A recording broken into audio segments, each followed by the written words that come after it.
We'll do that. There you go. I don't know, it's a volume button. All right. We can go ahead and call the order. Call to order. Done. And then just so you know, it's still recording for the meeting with the trustees as well. Everything is upstairs. We will get your minutes for this section Okay, yeah. and post them as our minutes. Okay. For this. For just this section. Yeah, Yes. that's fine. Yeah. That is perfectly fine. I did make it so it was like a joint between the trustees and the Yeah. board at this perfect. time. It's not all upstairs. So It's part to. I know we kind of want to just sit down and kind of get an understanding of the procedure, for between the board of selectmen and the trustees. So I didn't know if anyone wanted to take over and start the conversation. I would, Okay. because I'm really happy that you guys could make it, because I didn't think it was gonna be able to happen, home. so, She came home and I postponed the trip. That's why we were having issues. if you did that for this, thank you, and I'm Yeah. sorry you had to do that. That's I right, I did. got out of grandchildren. It was already, Okay, it was already. It was tipping our scales. so, some of what I'm gonna say comes from our conversations, but some is my opinion as well.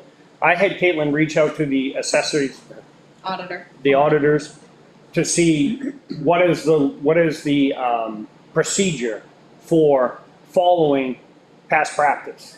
And I use past practice, that means the way things have always been, Right, okay? we're not married to it, we will adjust, it's But- just we haven't yet. But, we know. I mean, sometimes past practice is the best practice. Sometimes past practice is not necessarily the best practice.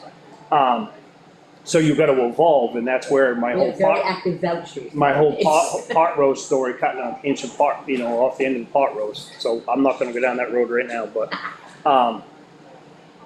so you guys routinely meet how many times a year? So. In our SOP, or how many we actually end up meeting? Yeah. Yeah. So our rules of procedure are quarterly. When we signed on, we were told 1 or 2 times a year. The David Manley method. But Carol, Teresa, and I are a little bit more conscientious, so we decided we would meet quarterly. And and the SOP, the rules of procedure evolved to show that we would meet quarterly. And it has been about 3 times plus the December, there's usually 2 or 3 meetings because there's a lot to tie up. There's always loose pieces that are forgotten and we come back to do those. But we are typically meeting 1, 2, or 3 times, plus the December meetings. The year that we changed banks, there were a couple of extra meetings in there as we were working at changing the banks. So we've set it up to meet quarterly. Some years there hasn't been a need for a meeting, so we've only met once or twice, and then in December. And a couple of years, because of a bank change, or Well, I don't know why the 22, cemetery. we met once, there was Or nothing the- going on in 22 And for December. some reason. So So, quarterly is pretty much a good. And then in December, It's- we, like I said, we catch up on whatever the Actually, admin gives us. it's heavy weighted in spring. Yeah, that early one. Rarely, July, August, and September meetings have been very rare. And then it's heavily weighted again in December. So twice a year, spring and December. January, we have to get our MS9 and our MS10s to the state, so I have to come, we have to come in. And that's not really a public meeting, it's just a workshop, whatever you want to call it, but we have to enter it all for the state. so for conversation purposes, Yeah. you guys post your meetings well in advance. You have a pretty good idea when it's gonna be. The reason why I asked that is if we had a voucher, instead of asking you guys to meet, so I wanna get away from, and like talking to Leo, it's like, we wanna get away from having you guys Well, come in for special meetings. So, and obviously, doing it once a year, the past practice is still on the table. But if we had like noticed that you guys were gonna be, so any vouchers that we had, So there's not a special meeting, it's a posted meeting, we could get vouchers to you for that meeting. That's one option, or Right. the other option is going back to reached out, I had to reach out to the auditors to say, what is the procedure? Because my concern has always been, we can't spend the money if we didn't vote on it at town meeting. Right. Well, theoretically, according to DRA, we did vote on all that money. We I spoke to allotted that Michelle money myself. that goes in an ETF. Right. So, and we are the agents to expend that. So, having said that, we don't have to have like, we don't have to have a public hearing or Oh, anything no, like none that. of that, yeah. So we can take the money out of our checking account without posting it to an account, a chart of accounts, our regular chart of accounts. Like Mike's work at the fire station under government buildings. Right. We have a line item for our government buildings that is very thin. So our concern was, that's why I went to the ETF, because we're getting thin on a budgeted item. So we don't want to take from that. Right. Well, if we have to pay Mike now and then put in a voucher at the end of the year, we're not going to have any money. Yeah. So the auditor said, we can take it from, instead of taking it from that chart of accounts, it comes right out of our checking As account long as the and purpose, yeah. we replenish that money. So our meeting, so we don't have pre-scheduled meetings. We typically wait until there's in the past, there haven't been a lot of vouchers. So we typically wait until there's a voucher, and then we remind the town admin, please let all agents to expend across the board know meeting. that we are planning to meet, so that if they have any vouchers, they can prepare those. And then we find out when we're all in town, and Right. then we again let the town admin know, this is the date of the meeting. Once again, please contact all agents to expend, let them know that this is the date of the meeting if there are any new vouchers out there. And then so the other piece is that it's typically been that the town writes the check and we reimburse the town. And so, where was I?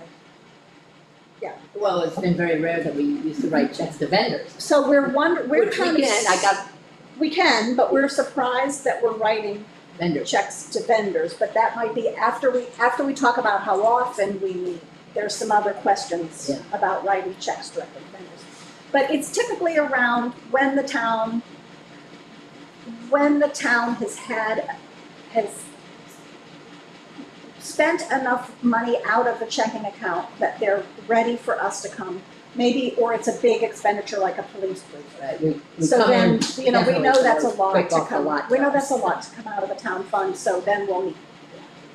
Word will go out to all agents to expend that the meeting's coming up, so that we can use that time wisely and get any other things that are lingering out there, is the idea. So for me, like the police cruiser, that was a major, Right, we jumped, where the Yeah. ETF went directly to the vendor.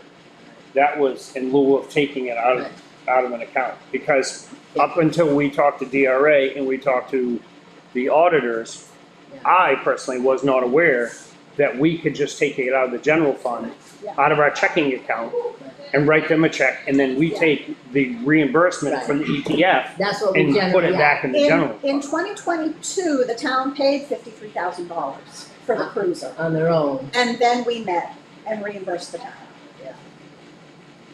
so, yeah. And times change, obviously, there's not a whole lot of money floating around in the world these days. You don't have, like when I was talking to Michelle Clark the other day, and she told me to call New Hampshire Municipal Organization, talk to a lawyer, I was like, we're not there yet. I don't think we have to go there. We didn't even know we could really write to vendors, we just had, again, in history, we just hadn't. Our minds are opening to that too. And Michelle Clark is the one that said you could, when we. Right, she's we- our we- agent for our town, yeah. Right, and Yeah. we reached out to her Yeah. then Yeah. to see if you guys could do that. Right.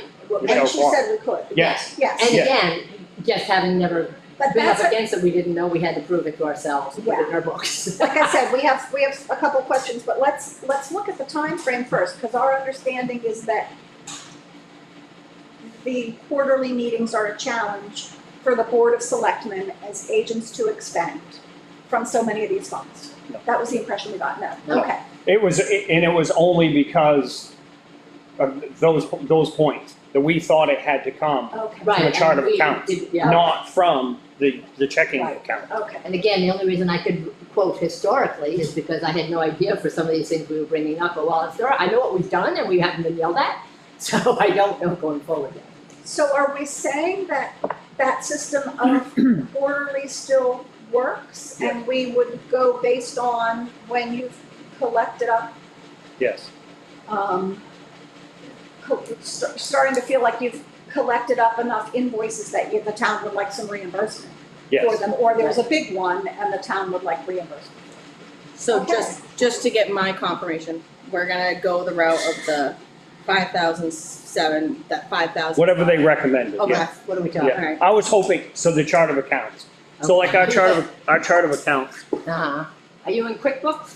Looking for this? Yeah. Right now. Unfortunately, we still are. yeah. Okay. For the moment. No, I no, have that visual in no my offense to mind. them, so Yeah, obviously, like, you right. know, all of our chart of accounts, well, at the end is, we have, our encumbrances, carryovers, which are 6,000, 7,000 is all the grants, 5,000 are expendable trust funds. Which were ours? I mean, the ones that we maintain? I can't. Yeah, we can't do this. If we could. So according to our auditors, Oh, so you're looking at budget versus actual? yeah, Right. according to our Okay. auditors, we take it from the checking account, Okay, okay? And all of that transaction gets recorded underneath that 5,000 Okay. chart of accounts. okay. number. Right, so Yeah. It doesn't come from municipal government buildings, which is 4130 or Oh, right. 4154, 4194. 94, Yeah, which is our budget. Okay. right, right. That's Our what I was operating wondering, where Okay. See, Claudia I- used to take it from. Did I you had no wanna, idea. did you wanna see this more closely? Yeah, well, sure, but I mean, they have to have It a has chart of its- accounts for trust for in and out. It's got its own, Yeah, it's got its own line. yeah, it's like, So it's in and out without, without encumber. Taking it from our budget. Right. Right, because if we take from our budget, we can't put back, so let's just say Oh, yeah. if we took it out of 4194. Yep. And then we got the check back from you, Right? that check goes in the general fund. You can't put it Right. back. We can't put it back into that account. I remember that now. I didn't Okay. remember that the other day, but I remember. So that's why we were And we like, didn't understand, What with the- Claudia and Audrey. Yeah, Audrey. Audrey did it that way. We yeah. didn't know from where the checks were coming from. We just knew that it was being paid, and Yeah. then 3 times a year, we would get a list of vouchers saying, please reimburse the town Again, a reason for the meeting. for this much money. now you said you have some questions, so. So I think we're good on, we'll continue to look at quarterly, Quarterly. and You can always request that's, for yeah. If you have town or something whatever, big. something in, And we'll be working with the town admin on that, so she can put the word out to other agents to expend.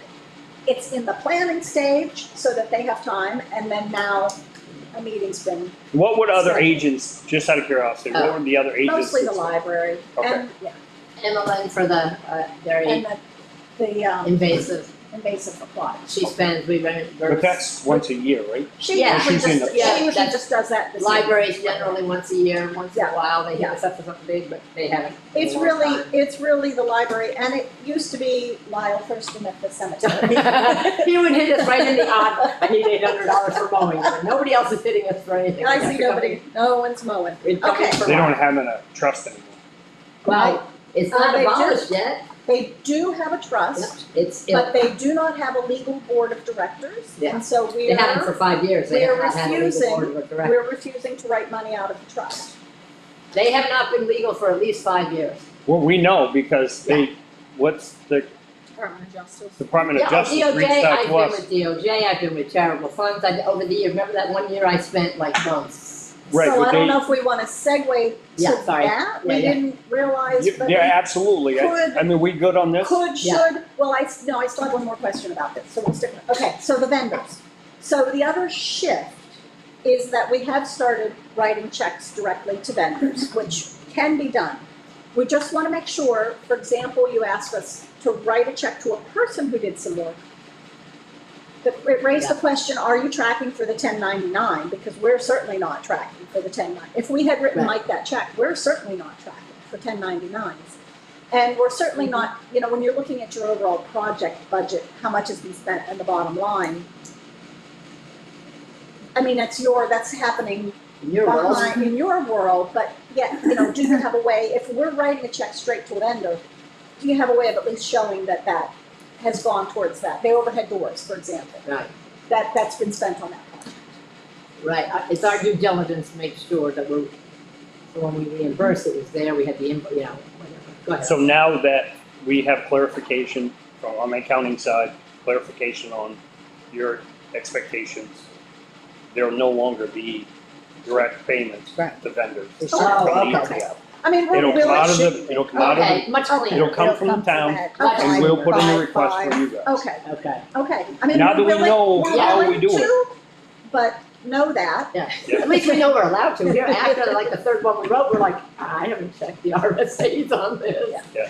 It was just a little. It just makes more sense to put it through, since we can go through that 5,000, to put it in that. And not to throw shade at Michelle, she said, oh, sure, you guys can, you know, the trustees, you know, as long as it meets the She criteria told me to for remind, the intent of the article, Yeah.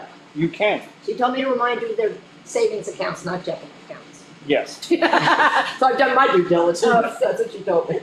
And I should have expected that she's gonna look at all of the, like the 1099. Yeah, well, she She's got referred- way too much stuff. That's why she referred me to legal, because she says, Carol, that's really the other end, the expenditure part. It's incumbent on you trustees to make sure it only goes out for what the purpose is written, and you are comfortable with that amount. And I'm like, we haven't even seen the voucher yet, so I mean, we're talking for the years here, we still haven't seen it. So, whatever, that's a different issue, I don't know if we're gonna deal with that today or not, but this is a procedural Right. So organization. no more payments to vendors, Okay, we'll take it right from the If general it fund. comes up that you need it, like a Yeah. cruiser, you know, a vehicle or something, Absolutely. and I mean, we can do that. Just know that as far as tracking you know, the backyard. towards guys. an overall project or towards the 1099s that we're Right. not. Yeah. We don't have Is any. there anything else you would like on our voucher to help you keep a copy of the voucher? We have to keep I the keep a voucher that year plus one, so we have to keep them all anyway. But if there's anything else that would help you with your tracking that we could just put right on that voucher form for you. I keep copies of them all and I Okay. do it by year. And so- that was why it came back to you, like, we need exactly how the check is to be written, because they came to us just saying overhead doors. Is that incorporated? Is that LLC? Is that a guy? Is that, you know, but now that's not an issue, but anyway, if you want anything else on it, let me know. Yeah, well, you know, I think the voucher we have now is good. I don't know if the board would like to sign that new voucher to be reimbursed while you guys are here. Which one's that? No, You still need the So one for Mike. we are meeting again at Yeah. 6. To take care of At it. 6. Yeah. Because we didn't know if there was gonna be a discussion about meeting more often and who was, Reorganizing. who was available for And that. signature? Yeah, it's in the signature folder. So we actually have a second point of business and then maybe the Effingham Falls. I don't know what order you want to do it in. We have another point of this, we have another question about the new email. Yeah. You want to do that before Effingham Falls? the emails that, So the brand new trustee of trust fund coming in on OneDrive. Who is allowed to open that? Does it have to be the chair of the committee or can it be any one of the three of us? So we kind of went through this with the historic district as can I well. stop you real quick? Go ahead. Just so you guys know, it's part of his job description, he's our, just so you knew, Okay. he is our in-house IT person. Officially. So He presented it to us. Yeah. But some questions came up that he wanted BOS input on. Okay, Like, so here we are, we're just, yeah. sorry. Back to interrupt. around. Go No, ahead. no, you're good. Yeah, so we kind of went through this with the historic district as well. They asked a similar question, you know, can everybody have it or whatever? And basically the standpoint we came up with was we're going to issue the credentials to the chairperson. Okay. And if you delegate that to somebody else or whatever the case, I think that's up to the HCC got chairperson. two. They got chair and secretary got on. The only one we did that for was planning board because of their legal. Oh, I was still on I think historic she's when talking Mike about got just it. the general emails that historic gave permission to the secretary as well. Yeah. But she gave, That's they gave separate. permission. Oh, they yes, gave yeah. permission, oh, okay. Okay, So if the chairperson decides that Carol is gonna be the keeper of the email, that's God that's knows. fine. God, Okay. yeah. Okay, That part of it is not, you know, the So the it would board be can the make that same password login for each, she's just sharing Yes, the. there wouldn't be any different passwords or Thank you. anything of that. God. You just share that, that's, okay, Yeah. okay, great, so If you that choose. solves, Yep, no, I will be, Yep, that solves the problem, because for example, I'm going away now for 3 weeks, and I'm not gonna be checking my town email while I'm gone. So it was gonna be an issue if I was the only one who could check it. Right. But if someone else is willing, if we're willing to take turns, then we're good.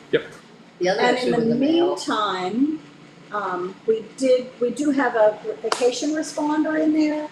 Did that get set up? Yes. Yes, Oh, it's thank set up. So until we get our system up and running of how we'll rotate checking it, there's a vacation responder, and this might come up in your pile of things, that will say, please contact the town admin. You've reached an email that's checked infrequently, please contact the town admin, and then she has an email that can be, well, here's the other, forwarded to my personal email. That guarantees I'll see it every day. So that's the other question. you know what she's talking about. The concern is that stuff gets sticky with going to any kind of a non-government email because of the 91A regulations.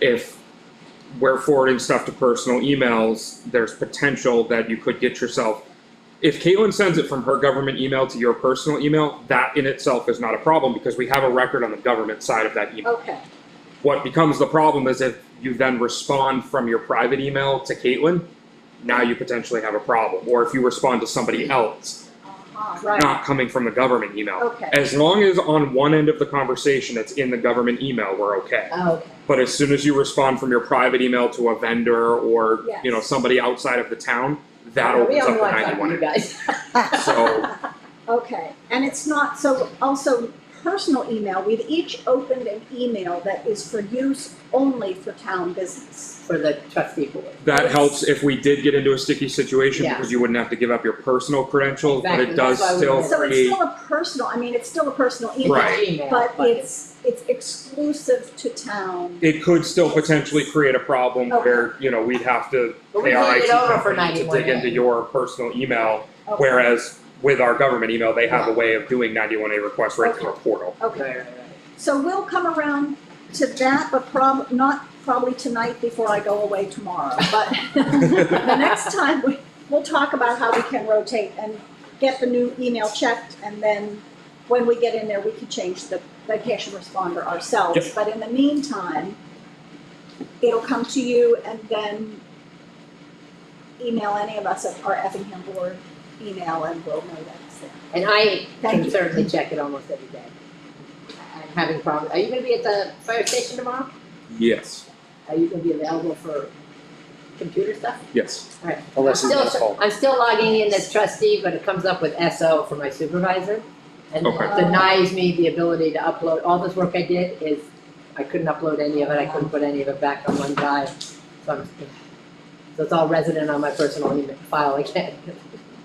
Yep. we can- Anyway, so I'll have to sit down with you again. Just shoot me a text when you plan on coming down and we can work. Well, yeah, you don't have a schedule yet, right? Do you have vouchers for us before we just, you need to run back, right? Well, they have to sign, but we can, Yeah, she'll give it to us, she'll put I have them in 3 our minutes, box. so She'll either put them in our box or put them on the table. We'll be back in 2 hours, in an hour and a half. So you have an Oh, hour. okay, alright. you can take this. Okay. Yeah, take this now. Take it. That's just that one, right? The one, the old one? The what? The mic one? We don't have Yeah. mic, we No, never got. no, we, right we, here. we Oh, that's- see no, my, this this is a is- reimbursement, I had to create a new one. Oh, okay, it didn't look as thick JT, as have it, anything? We heard a rumor there might be some? Not yet. Okay, alright, so this is it. alright. This is the only, this is the Oh, only okay, I one. thought there was another. This has been an interesting conversation at home. It was good conversation last Tuesday too. Yeah, yeah, I was like, they shouldn't pull it to me, and I just came in to just offer the fact we don't get together, so I was not prepared. Know that And I all didn't want- official conversations were in email with Caitlin, by the way, because there were a lot of side conversations going on, so don't think that I'm following up on any side conversations. The ones I'm following up on are the ones where we're in direct contact, by the way.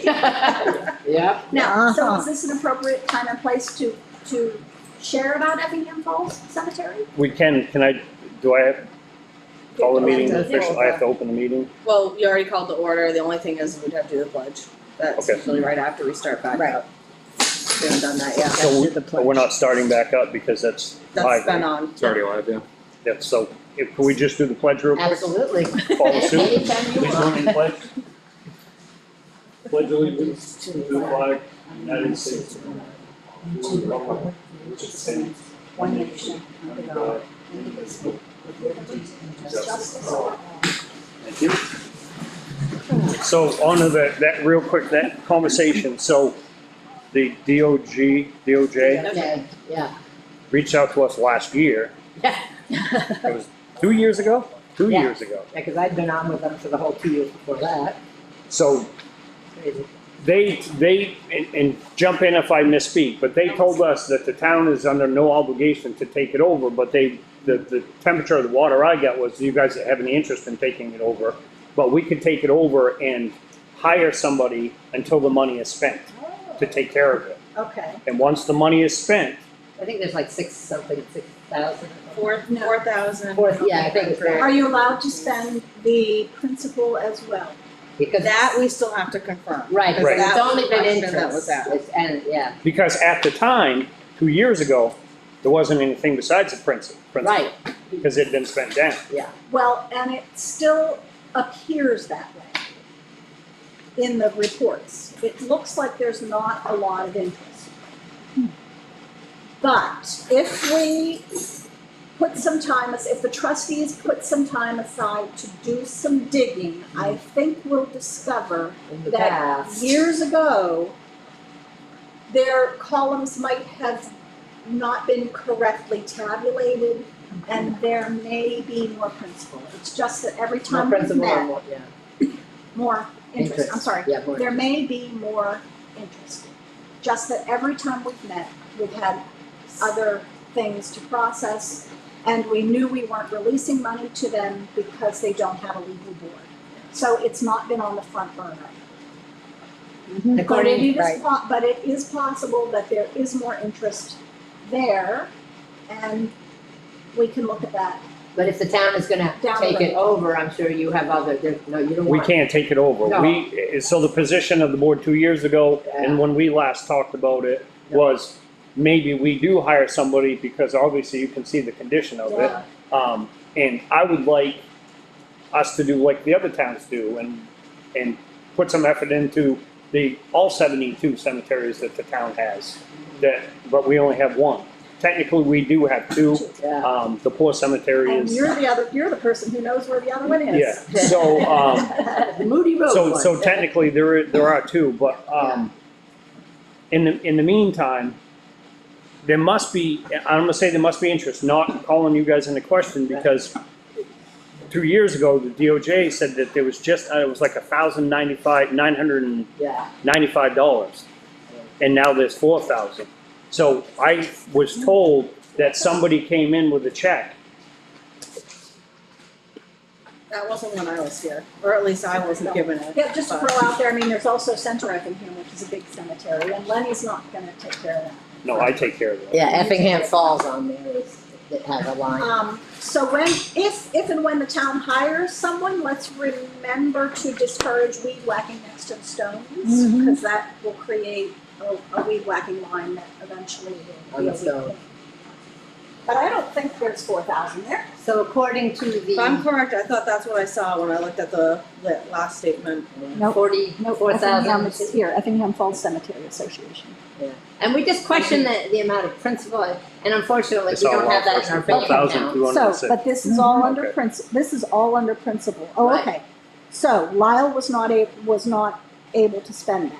This is what he thought. He spent it right down to what he thought he had left. Yeah. We have to do some digging, but we Okay. think we can Some of find that should be the evidence interest. that some of this is interest. That would be our old bank But we- in that closet. Good But luck. in the meantime, you folks were told that they don't have a board of directors. So Yeah. did they give you any insight I of talked to their who's son. responsible for it? In the hall here, and his mom, and he's telling me his mom has no interest at all. I think she needs a letter either from the town or from us. We just haven't gotten into this yet this year. Outlining once again, what are your intentions? She can't get anybody to get on board. I want just Yeah. to be informed. I think it should be something that should be discussed because the paperwork and documentation for that cemetery has been turned into the Board of Selectmen. Has been what? Has been turned into Has it. been turned into the Board of Selectmen office. Oh, All of the Oh, records. it was, By the okay, yeah, family. all right. Family. okay. So we'll go off of whatever you guys advise us, but I think it should actually come from the Board of Selectmen. We're just the bookkeepers, Well, or the cemetery trustees. I have files this thick on Effingham Falls Cemetery and all the people I've talked to and all the emails So, from the DOJ. so maybe our best avenue is to contact the DOJ because I'll get you the. we the files. we have somebody that's reached out to us that has expressed an interest in maybe potentially setting up like a perpetual Yeah. care for the entire cemetery Ooh, I in the love interest it. of that. Yeah. Are you familiar with the map of the property? So it's a rectangle and it has right at the top right-hand Has a- corner, something. it has .0338 acres of this little triangle that sits up top. And they want that piece of that triangle conveyed. Who does? Oh, the neighbors? Oh, And Somebody wants in in turn, exchange. in exchange, they'll take care of the cemetery. It must reach the river. No, it doesn't. Oh, yeah. But anyway, Okay. so we'll wait on any of that. I will get you what I have with all my contacts at DOJ. Your folks' position is just the disbursement of any perpetual care trusts that were set up through that cemetery. But And It's the disbursement of interest. Right. Yeah. And we don't know what happens to the original Principal. principal. right, We wondered if there was a group in the neighborhood that would want to continue care of the cemetery because they look at it every day, but I don't. they You know, can't even it's- get them to mow, so I don't Yeah, think. I mean, Paul, with absolute great intentions, he Yeah. put something out there and said, put the feelers out there too as an attempt, because it was always maintained and now it's a Yeah. hayfield, with the exception of a couple of lots that, family members must be Okay, don't taking care of. take- Right, yeah. I think so. Um, Well, so that's a bigger question Yeah. as cemetery trustees. Yeah, that's you guys. When you have a chance, what happens to all these? We're cemetery rich. And which ones, I don't know that we can take care of every little cemetery, but certainly the two big ones. Do we? As a town, I don't know. Because that money's gonna get spent down and we still as a town have an issue of who's taking care of these two It's gonna have to be cemeteries. taken care So of. you look at some of our abutting towns, without naming names, and they have the cemetery trustees hire part-time staff, and they take care of, to some extent, they don't do like we do our lawns or things like that, but once or twice a year, they do cleanups and they do brush clearing and things like that Now, since you in guys every single one of the cemeteries. since you guys have been the cemetery trustees, which is what, 10 years, whatever years it's been, Probably about 10. the selectmen, has anybody in any of the cemeteries done anything? Not outside of volunteers, no. No, I mean, we GPS coordinated, or yeah. I GPS remember that. got the Yeah. coordinates of all of those cemeteries, and have We have started the cleaning old- some of them. We have book 1 through 4 of the old cemetery books. Would, You're welcome to. There's no maps in them, it's just interesting. We will, we'll have to have a meeting and discuss that. did Yeah. it come from the neighboring towns? Was it a line in the town budget? It is, Or tax, Yep. or Yeah. tax money it's Yep. raised for Yep. that, yes. I bet. in addition to the public? So you've Cemetery. always had that argument that there's an RSA that specifically states that you can't spend public funds on Right. private property. But But, there are obviously circumstances when it happens on a routine basis out of what are the 279 towns yeah, in the state of New Hampshire?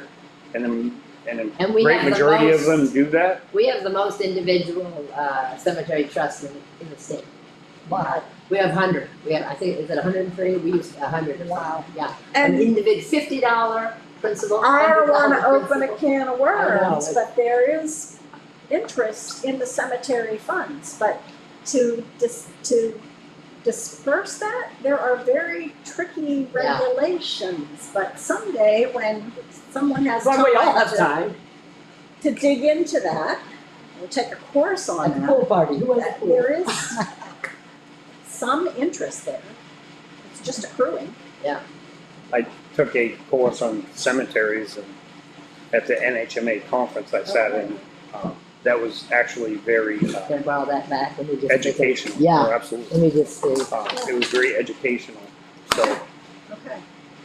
So anyways, in the meantime, we do not know what we would do with the principal, but we're not releasing it because there's no legal entity. Yeah. okay, And once you open those doors, you can take that. well, Yeah. take it And back. give us a heads up, because it will take it'll That's the interest take a accrued. committed chunk of It's like time to go back. 14, It's 2014. many years ago we had. You know? Wow. So we'll need a committed help. chunk of time to, but we're, At 50 cents. well, yeah, we're raising. Okay, You open it for one, although he's an association, it is an Okay. association. so Right. we're continued. We're- Table for now. Okay, I'm gonna check our box while we're here. All right, And and we're all I'm good on gonna do a everything else? box full of We're gonna Effingham take a Falls. pause and I'm then, good, I'm good. oh yeah, but we want it back, are we gonna vote it? No, I'm gonna just parse through some DOJ conversations, emails. Oh, And who, because I hate to About that. reinvent the whole wheel. I about did. that specific cemetery, Yeah. yes. Because Lyle at one point said, yes, he'd like to dissolve, and then backed off of it. That's why I got all, I did 2 years of work on it. Thank you, guys. You're welcome, thank you. Moving on with the agenda, signature folder. And first of all, I'd like to point out that we do have a public hearing at 5 o'clock. So if I abruptly stop wherever we are to move on with that in 20 minutes. Thank you. The majority of the signature folder is abatement requests. And they've been reviewed by our assessing firm. And the recommendations will be given. There were 2 we had already discussed and voted on that we didn't sign in the correct, we didn't correct It it. wasn't notated and it was not, a motion was not made during the meeting. So it was unsure of what the board's direction was. So I make a motion. my question is, Oh, yeah. we have to make motions on these? On this one, So at least that, but it also wasn't checked whether it was granted or denied. So then we went back to the minutes for April 1st for one of them, the Snow Road address. And it was not notated by the check mark, and it wasn't also made a motion to approve or deny the abatement Yeah. request. So we were unsure of the board's direction at that time. So now I just need official, whether Alright. there's a checkbox or a motion made. So that way we know the direction of which way it goes. Yeah, well, cool.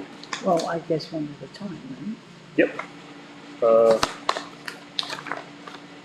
We also have applications for tax credits for elderly exemption and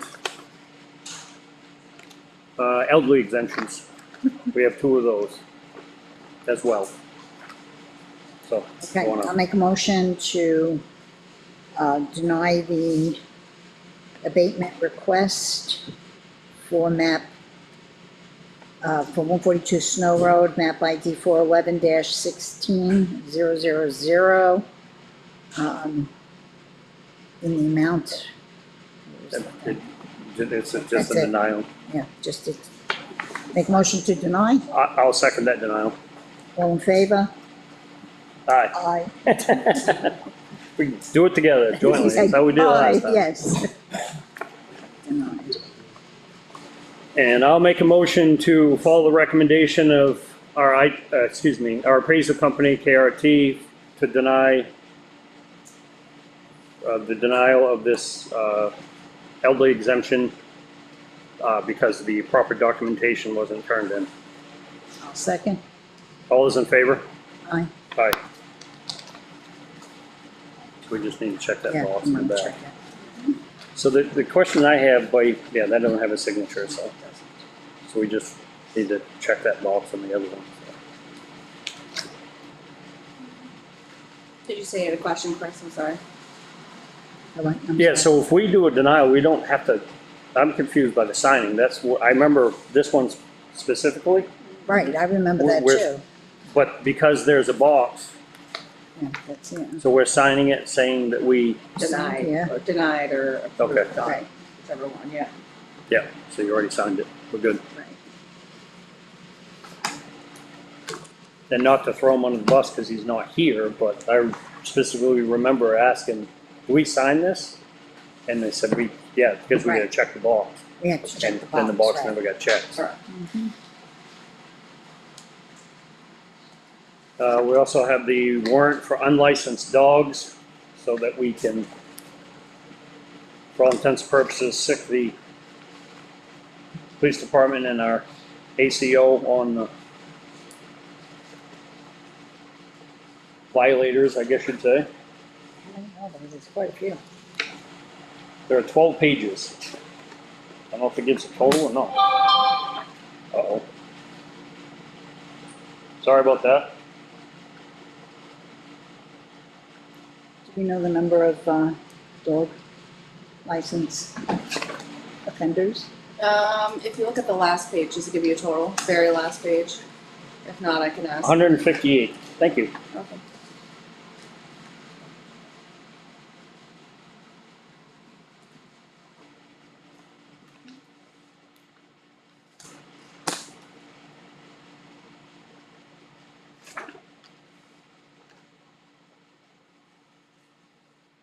We also have a petition and poll license for the poll license and petition from Public Service Company. Or Bailey, address on Bailey Road. This is just for one poll. Is that the address or is that the number of the poll? So there's a Okay. poll number, which is I think 30Y. Three, we're at 325 over 30Y. Then the location's a new building on Bailey Road. They need a motion for us to approve that? No, I think just the signature. This is the first one the town's received in over 6 years.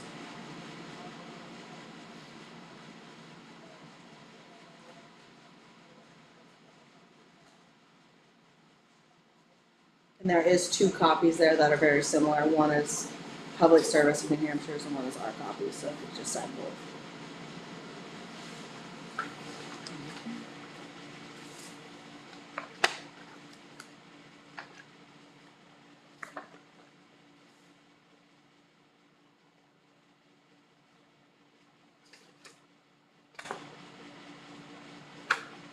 This posted note from Elena. I gotta read it. Sorry.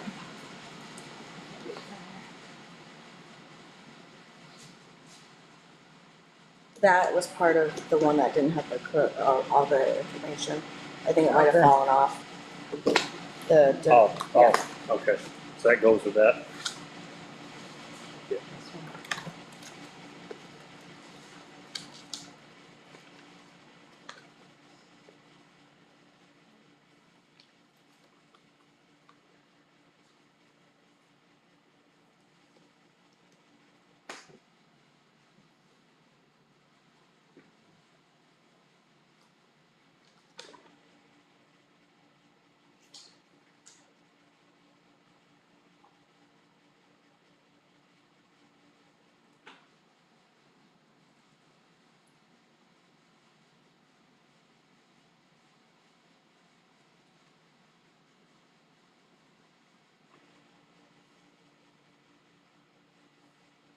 Twenty-three today.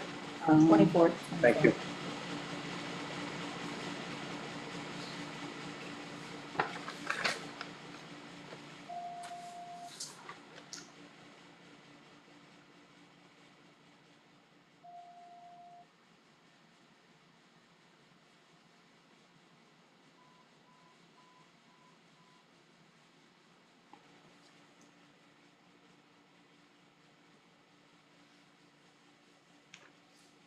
the highlighted part, some of the assessor fills that in, right? Yeah, that would be for the assessing.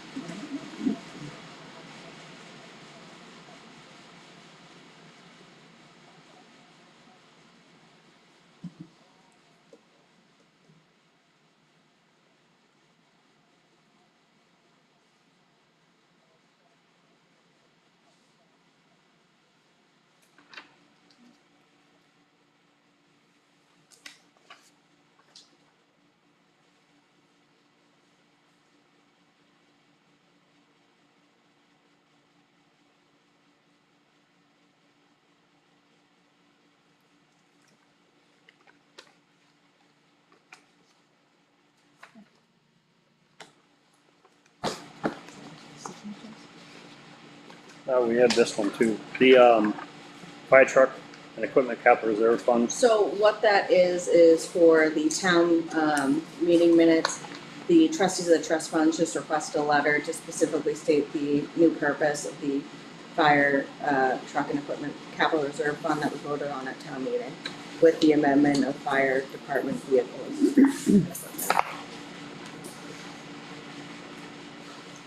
So we talked about this last Tuesday. This is just to verify with them that Right. it changed.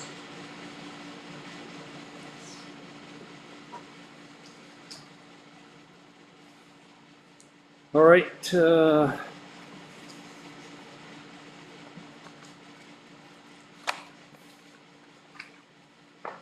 moving on to the manifest.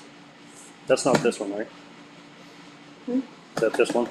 The first one, June 19th, is last week, June Yeah, okay. 26th is the one right there. It's manifest for June 19th in the amount of $73,555.19, $40,710.07 for Dawson Excavation for the Pine River Road reconstruction project. Second? Any discussion? All those in favor? Aye. Aye. Manifest dated June 26, 2025 in the amount of $43,338.57. Second? Any discussion? Yes. I need to table it. I haven't had a chance to look at it yet. Oh, okay, Sorry. that's okay.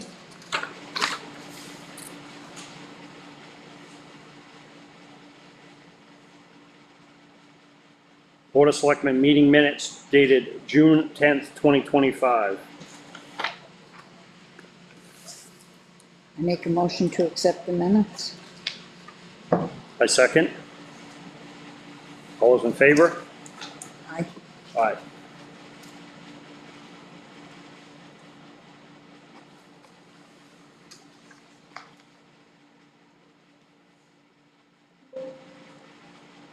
I'm keeping an eye on the time, Chris. Yeah, I'm just in watching that case too. if you That want clock to. always, watching that too. clock always changes, so I'm trying to, that clock's actually fast.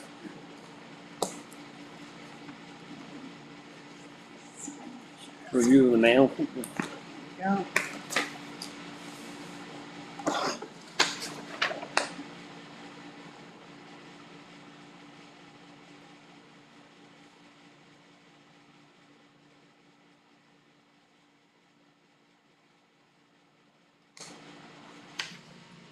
I think that's something you just have to look for. Yeah.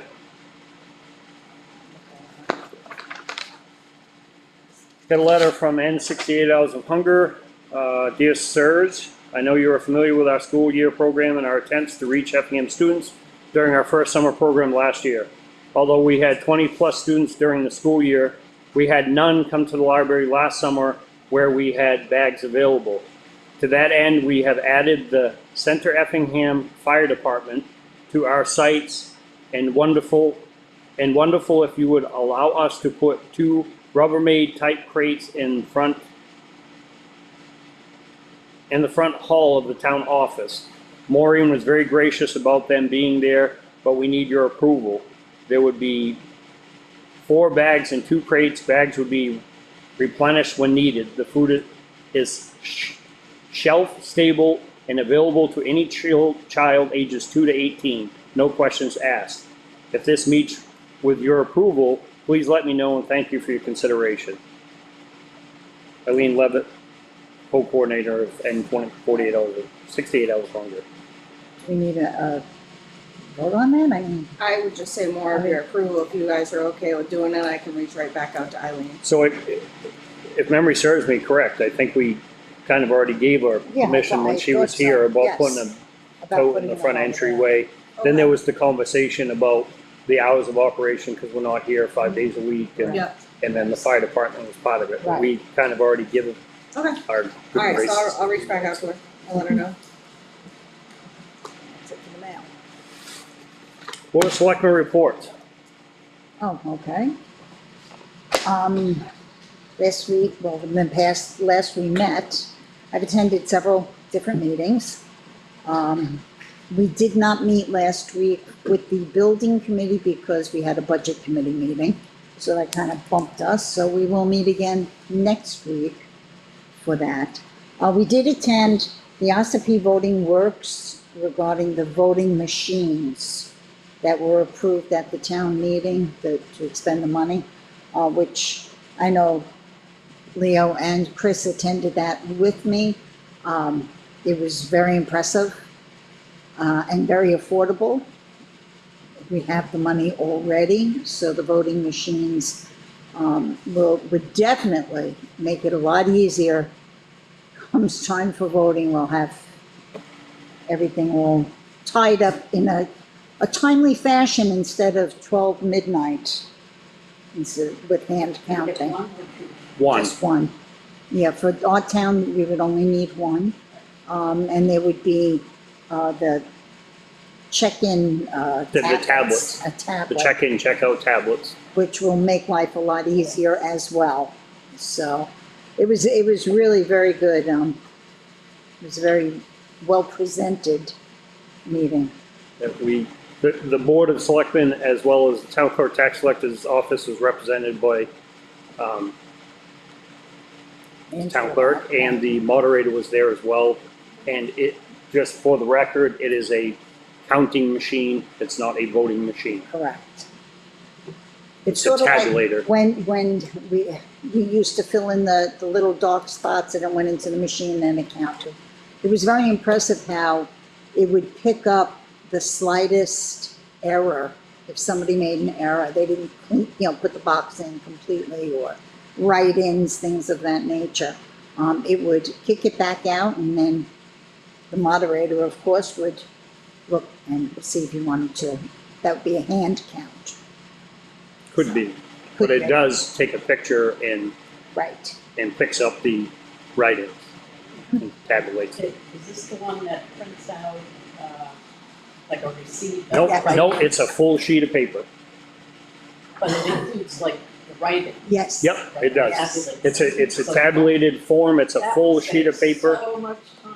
and it's on the, you have to forgive me, the type of paper that it's on, it's not that paper that gets destroyed. No, it's a thicker, It's a real paper, so that you can keep that for years. It won't disintegrate. and it's not just the receipt, so. Yeah, it's. And it's the sheet that it prints, it prints it, and we can sign that, the moderator can sign that sheet. And that can be the official form that goes to the state. So, unlike the receipt, we still had to fill out all the paperwork, that prints our paperwork for the state. A long time coming. Yes. So that's the end of mine. So obviously, I went to the voting machine last Monday. On Tuesday, I attended a course on to be a certified culvert maintainer and installer in Littleton, New Hampshire, and still waiting for my test results to come back. I'd like to think that I passed it, and once I get my results, I'll be filling out my official application to DES. And then any culverts that need to be replaced in Effingham, with me present, we can use my license number, and I will be responsible for inventorying and giving quarterly statements to DES and the state of New Hampshire. It's quarterly reports that have to go in, even if we haven't done anything. if we haven't replaced the culvert in that quarter, I just put on no change, and I still have to submit that to the state. The driving force behind this was the fact that we had a culvert that got replaced. It was an emergency culvert. It collapsed on Drake Road during the storms of '23, and we did not get reimbursed 11,000 and change for that culvert because we didn't have a licensed installer. It was also DES also kicked it back because it was, they said wetlands. As it turns out, you cannot replace without getting proper permits. You can't replace a culvert within a quarter of a mile of a designated. It is now 5 It is p.m. now 5 p.m. It's 459, a designated a designated river in the state of New Hampshire, and the Pine River is a designated river, and it was within 200 feet of the river. So, but that was the driving force behind me getting recertified. So, and it is now 5 o'clock. Yep, and mine says 5. I do want to let you know, for the public hearing we're having, the owner of 21 Ironworks Road is also in the audience today as well. Gentlemen, how are you? Welcome to town. Good. I'm going to be honest with you right now. We haven't really had a tremendous amount of time to review all of this stuff. So, So, yours is there. sorry. Yep.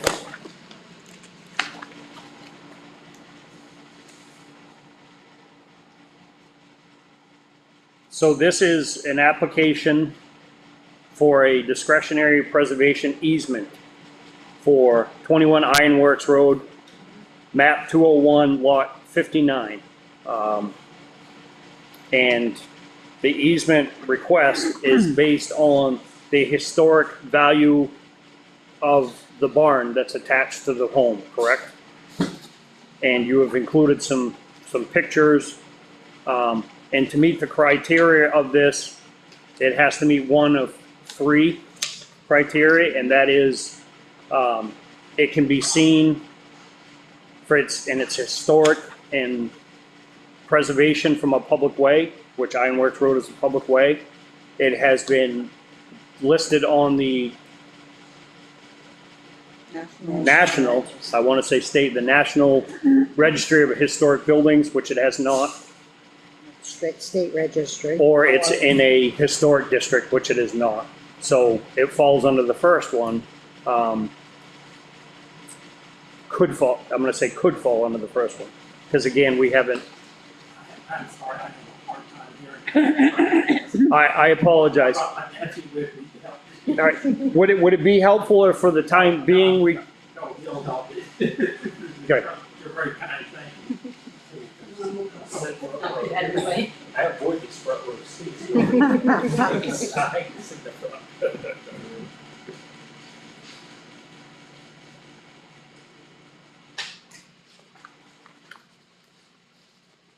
so looking at the pictures inside of the barn, which I have been in the barn with the previous owners. There. Yeah, I have been there. Oh, wow. Obviously, not all of these pictures are in the loft. Some of them are on the first floor, correct? Correct.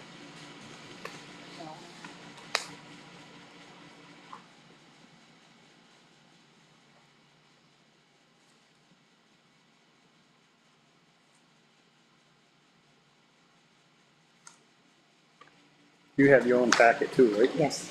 So if I was to share this with our chairperson of the historic district, Yeah. would you care to take a look? This is a public hearing. I would like your Yeah. input into the, just the photographs of the barn and try to get to where they start. That's the first one. Okay.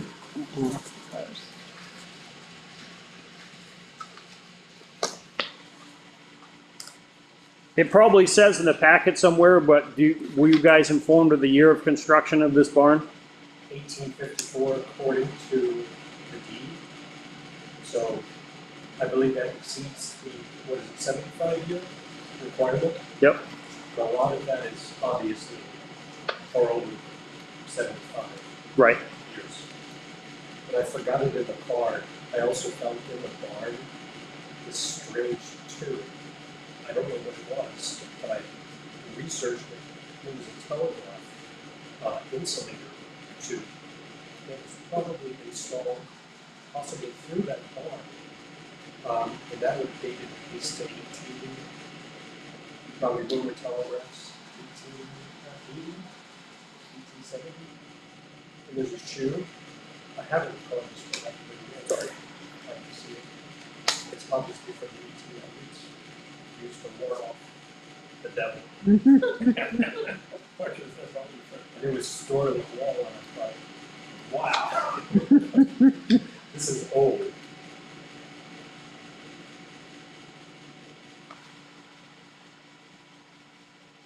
Anybody else have any questions?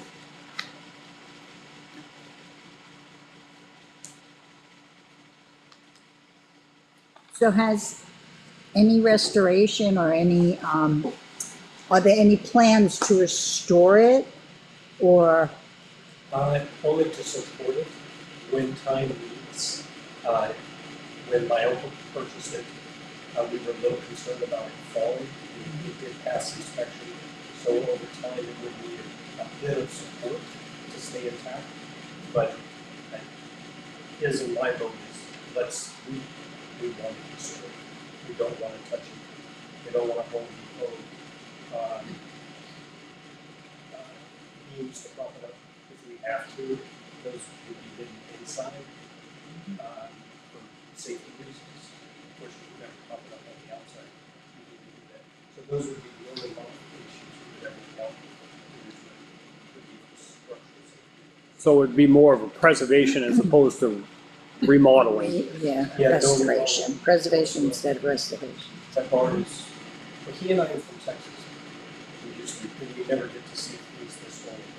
So to us, our eyes are just. Well, you know why, right? Because if it was a barn like that, it probably blew away in a tornado. Yes. Every day I find something new at that house, or we've dug and found this and that. Oh my God, look away. We're sitting on history here. I didn't have time to get it.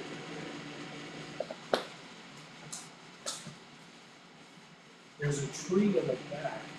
I'm curious about this. I measured its circumference, and I had an artificial intelligence help me reverse engineer based on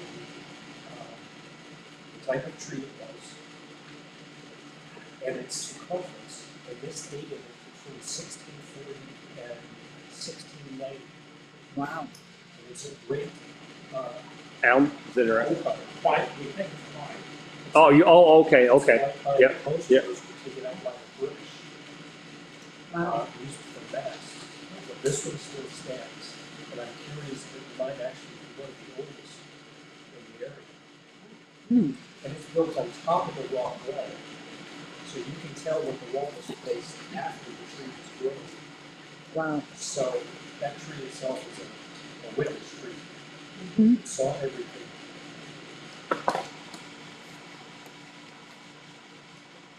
I know. Yeah. I see it.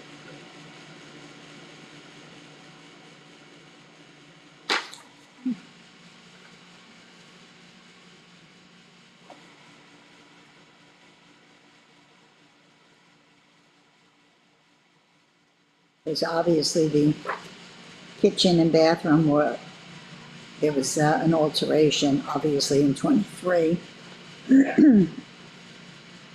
I'm just looking at the previous.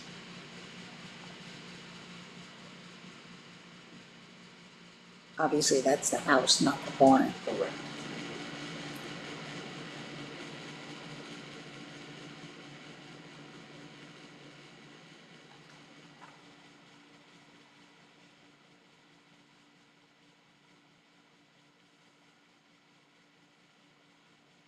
Do you know if there was a farm on that property? I tried my best, because I'd like to put a farm, but my rototiller is brand new. I'm afraid to put it in the ground for fear of the rock. What do you want to be auger? I cannot find evidence that I haven't built far enough. Right. 2 acres. Right. There There's an apple tree to the side of the property next to the barn. I think at its age, it should probably be planted 1900 to 1920, based on its circumference and height. So the barn will fit in tandem with that tree for some sort of agricultural purpose. Right, At one point in time, there was behind in the field behind the house in the barn, there was a large garden there when I was a kid. Behind the barn? Yeah. Oh, really? Apple? Garden. Yeah. Garden. Yeah. If I learn my rototiller, I'm gonna. Well, I will tell you, the one thing you will find about the the Granite State is they have a way of migrating north to the top of the soil. Yes. It doesn't matter how many times you turn a piece of property, a rock will always migrate to the top of the soil. The frost pushes them out of the ground, Wow. which is another thing you don't have in Texas, frost. No. So the frost goes 4 feet deep in the ground here, and it will push a rock up out of the ground. So you will chase those marbles every year, regardless. We were in the car together, coming back from Conway, there was a sign that said frost heaves. I said, what the hell is a frost heave? You heard of that? oh, yeah. Now we know. Yep. Now, I did drive by, I don't know if you did. Did you have a chance? You didn't have a chance. I haven't, I drove by there on Saturday, going to the market. Okay. I'm very familiar with the property, so. I did drive by, you can see, the first time I drove past, I wasn't sure what I was looking for. So then we drove past again today on the way to this meeting, so I could see on both sides of the barn. So I was able to see it from the road. I don't know if they would consider, it is a public way, it's not a public water. It is a public way.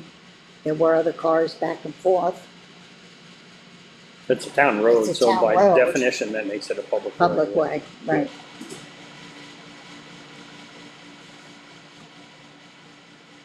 So that was I just mean, my yeah. observations.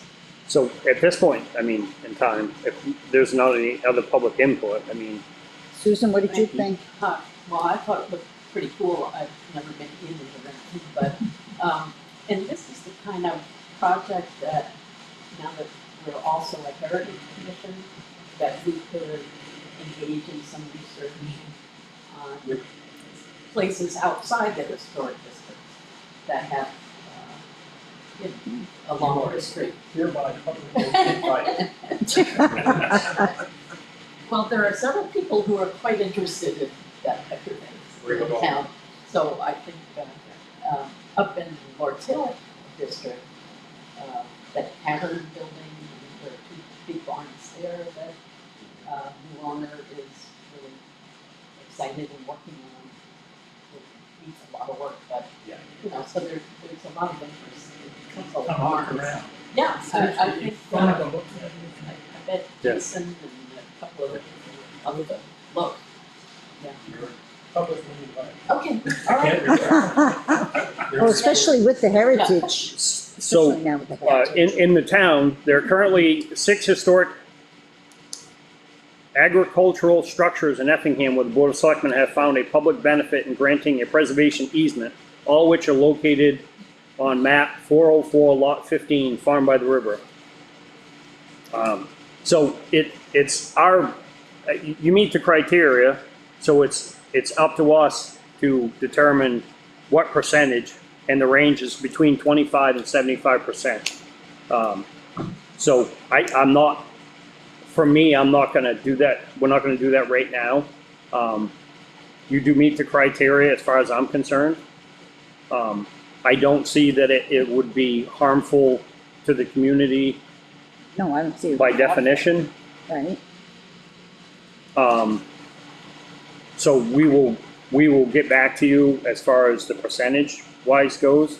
And quite frankly, for me, I have to take into consideration, so you have the barn itself, the easement and the abatement is on the property as a whole. It's not just the assessment of the barn. Oh, it's not. I don't believe so, correct? It's the property as a whole? No, I think it's just the barn and the land, and the land under the barn.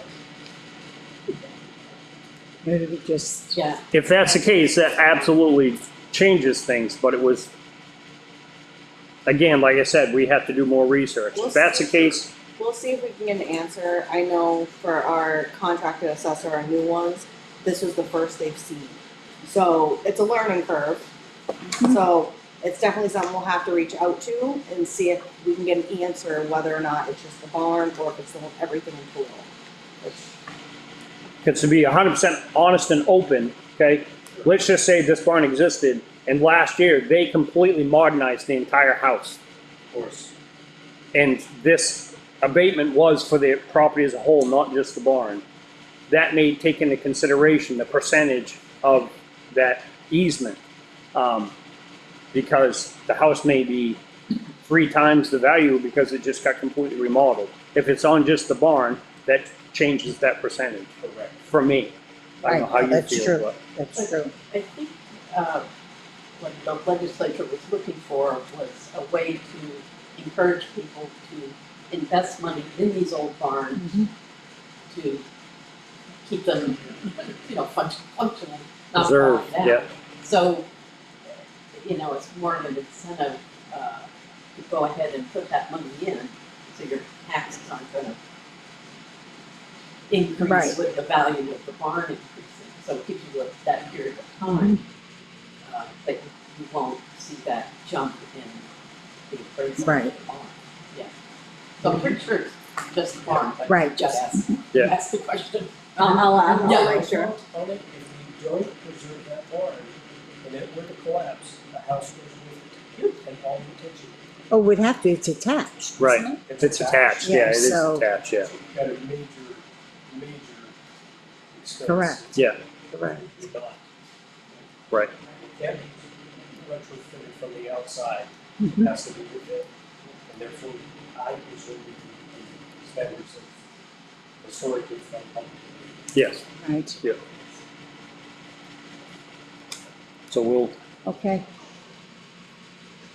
we'll discuss it, take it under advisement, and get clarification on that. It sounds like, and, I mean, she has a wealth of knowledge when it comes to that because of her background.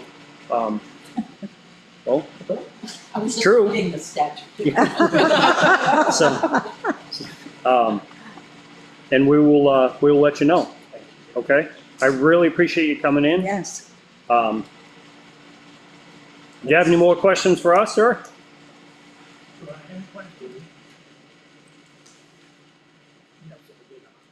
Okay, Thank you very much. thank you. Thank Y'all you. have a nice You- day. You do the same. Have a good one, guys. Send that meeting back with Texas. I see that you did. Thanks for bringing it up.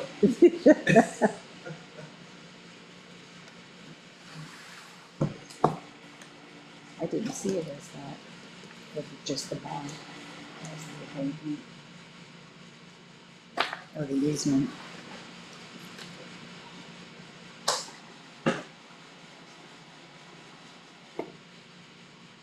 All right, Okay. Moving right along. move on and continue with my selectmen's report. So next week, the contractors on Pine River Road for the dirt work portion will be completing the final stages, putting some erosion stone, erosion material down around the culverts they installed and in some of the other ditches. A meeting with the paving contractor. We're setting a meeting up for sometime on Wednesday afternoon. That's from GMI, Jeff Perry, to get a definitive date of when they're gonna start grinding and paving that road. It's tentatively set for the 8th of July, the week of the 8th, which It's coming up real quick. it's actually the week of the 7th, I'm sorry, which is Monday, Monday, July right. 7th. So that week.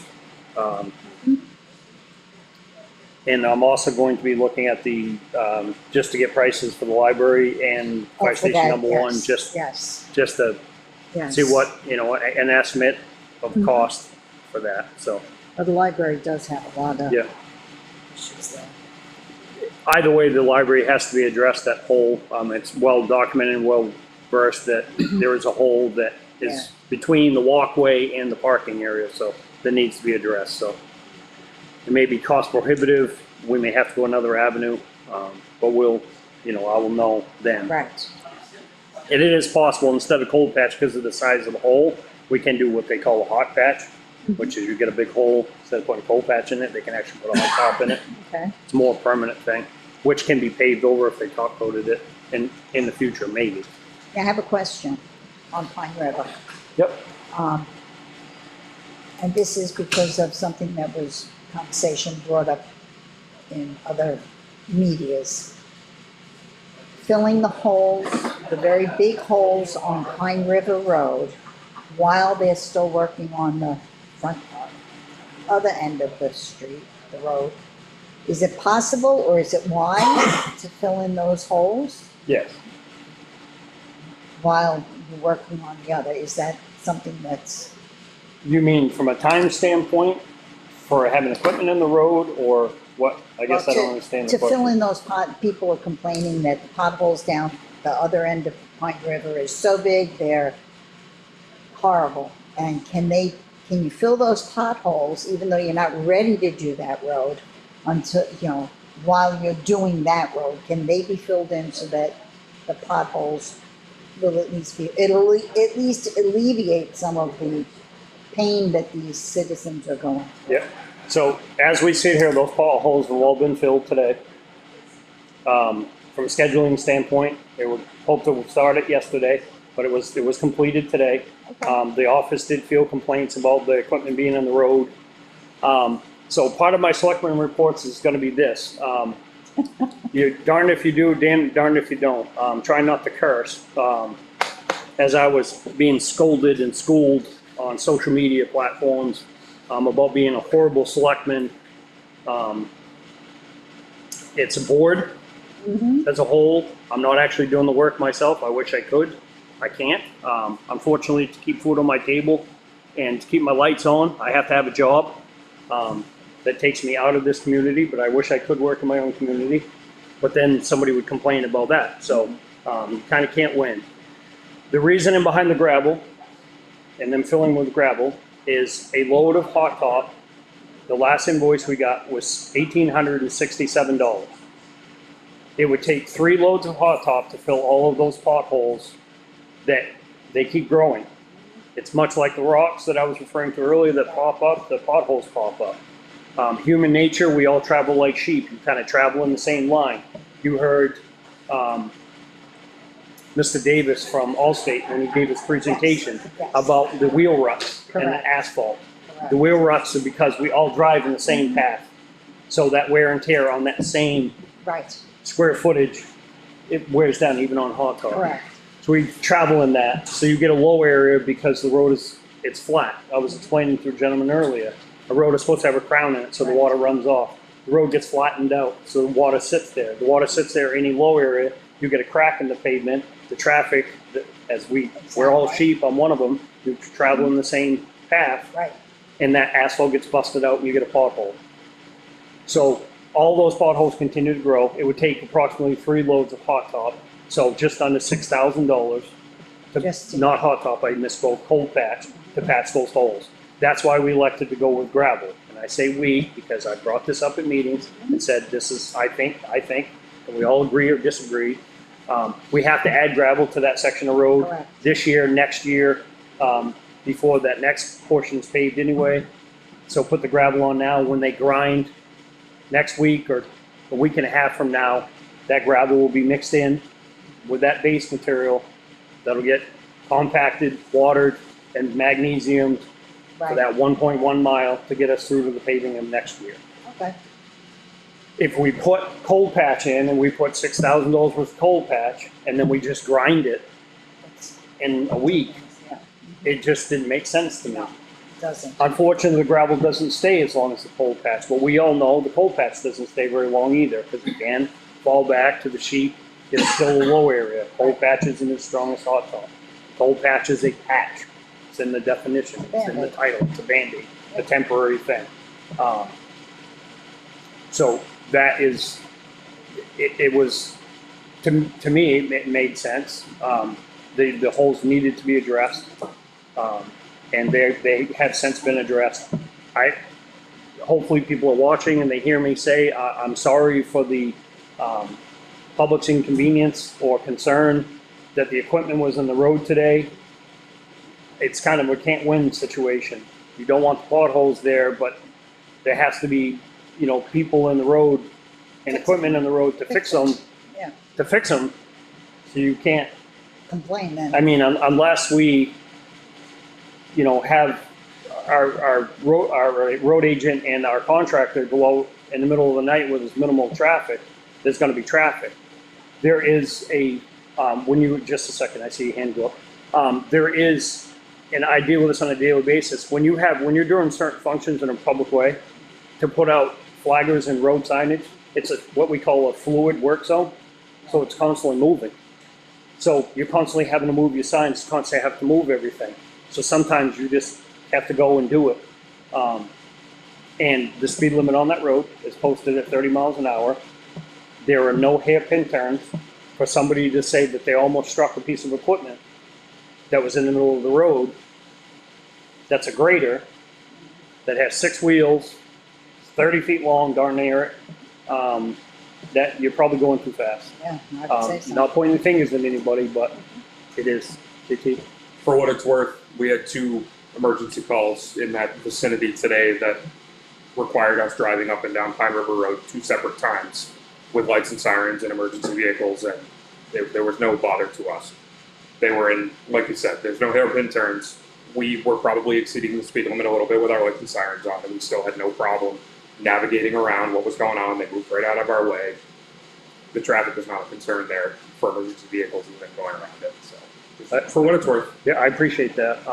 And again, there's no win situation. Right. We're doing the best we can. Obviously, we have budget constraints. We're all aware of that. We don't have a highway department. We are at the mercy, and they do a great job. I'm not trying to throw shade at anybody, but we're at the mercy of contractors and their schedule. To expect our summer roads contractor to just sit and wait by the phone for us to call for a come fix this now call, we can't ask that of them. Right. We just can't. It's $100,000 budget, so we can't. They can't keep their lights on. Right. They can't keep Right. equipment if they're just at our beck and call. So they have other obligations. They're in the middle of things, and they do often drop what they're doing and come deal with our issues. And we do appreciate that, but you have to do the best we can. I mean, I don't know what more to say than we're doing the I best we just want to can. address it at a public meeting that is being recorded because it does blow up on social media. So hopefully those people that are watching will let others know to take a deep breath. And take it easy on the roads. Yes. I mean, I'll go out on Take it another easy, limb yeah. and say that I was on Pine River Road over the weekend for a power line down. And I sat there with Eversource while he was replacing the line. And even though I was sitting there with all the lights on and everything else directing traffic through, the speed that those cars came through with trucks in the road and everything else running up on the side of the road to try and get by, it's just incredible. Slow it down. You see the lights on the road. You see the vehicles working.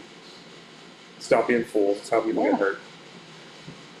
And not that any one road isn't more important than the next, but we do have, Of course. there's 42 miles of road that have to be addressed and monitored and taken care of. Our road agent works up to a maximum of 15 hours a week. And again, it comes down to budgetary constraints.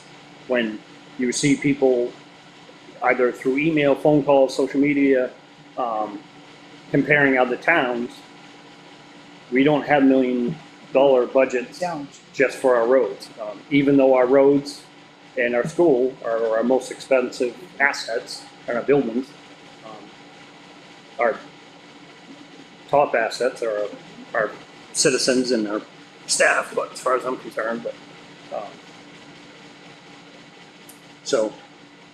It's a shame, and for the record, I do not work for New Hampshire DOT.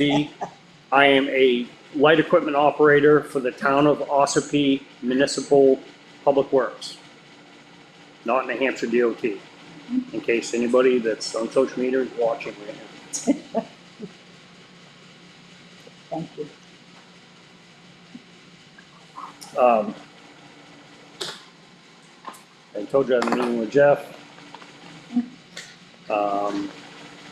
Muskrats are believed to be possibly the culprit.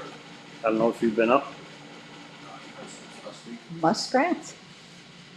so there is a grate over it, and the grate has approximately 8-inch holes. And, I mean, it could be a small beaver, but, possibly muskrats, possibly, Wow. so.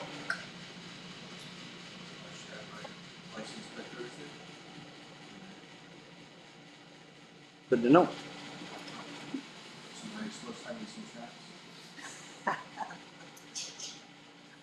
Town administrators report. Alright, so I successfully completed the American Rescue Plan Act, also known as ARPA grant reporting. That was for the money that the town received back in 2021 for COVID relief. It was a searching type of scenario, but I did find everything, and NHMA greatly assisted me with the system itself. Tomorrow there will be a demo presented by Pitney Bowes, which is a mail machine company, because of the use for the tax and clerk office with recent sending out certifieds. Realized our plan we had is not doable. So we have a demo with them tomorrow, hopefully get some pricing and everything to present to the board. The request for quotes for the flooring here at this building have been pushed back till July 8th. I do have a flooring company coming Monday to measure the flooring in the building to hopefully prepare us a quote. I'm hoping to see more. I'm gonna push that out again to construction summary, make sure they get that posted in a timely manner as well, see if we get more between now and then. I also today received a question via email about the grading of dirt roads. Curious about when it's going to happen, and do we have a list of which roads would be first? Or do we just have a general idea of when they may happen? So it as dry as it is and hot as it is, Mhm. it's counterproductive to grade the dirt roads, because one of the fastest ways to get potholes, to reintroduce potholes, is you have to keep the fines in the gravel. The fines is what you see in the dust that gets distributed. The road agent is monitoring the roads. He is, I fielded a couple of complaints. He went out to check them. There has always been a schedule from a budgetary standpoint. You take my road, Moody Road, how many times a year that can be graded. And it's based on the traffic volume. Huntress Bridge is one of the top ones, Clough Road, Nutter Road, those are the top ones. And again, it's based on traffic volume. So I did have a conversation with the road agent. We will be revisiting that. We're hoping that this heat wave will break enough that allow us. And quite frankly, the best way to keep the fines in the road is watering the roads and putting down dust control, calcium chloride, which we've done in the past. We do have a budget for that. We do plan on putting down a lot of calcium chloride on the 1.1 miles of Pine River Road that's not going to get paved this year. Unsure of what that cost is going to be. So, you have a question or a comment? My next thing. Okay. So, kind of hoping that we could only address the worst roads and put out calcium, and we've talked about this in the past, in front of residents, homes, to keep the dust down. But was hoping that we could get to next week when we reclaim that road and put calcium down to see what we have left in that budget. Okay. Speaking of file stand, before I go to my next thing, GW Brooks. I thought I presented this to you guys, but he reached out to me and said that he hadn't heard back, so I'm doing it again. Price per gallon is $1.70. They have an anticipated number of gallons of How much? $1.70, 1.70. Anticipated number of gallons is 4,000. I don't know if this is something you guys want me to sign. If you want to review it, you're more than welcome to as well, but, I didn't know if you want me to sign to lock in any type of price or. We just have to have a conversation about that. So it'd be- Do we have any mathematicians in here that can? He just did 6,800. 6,800. To be clear, I used the calculator. Should've just left it alone.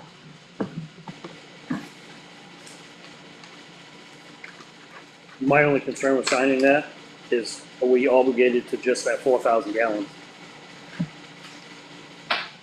Because we need more than that. Possibly.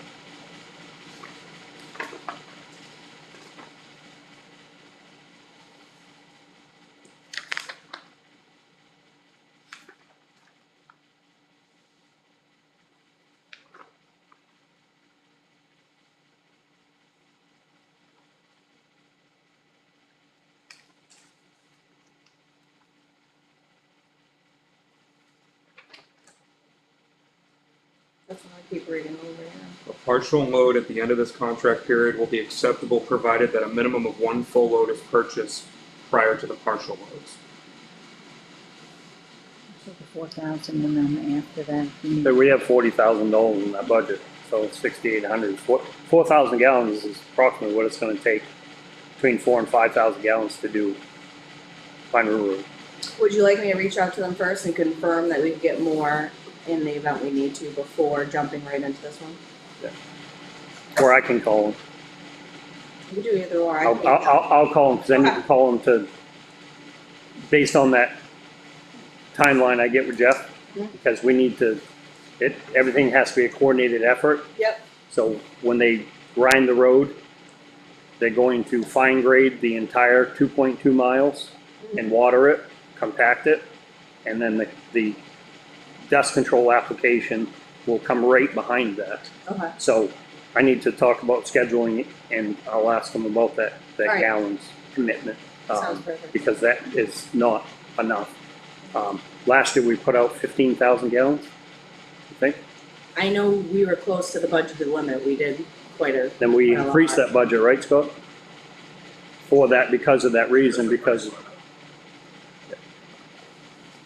I will talk to him.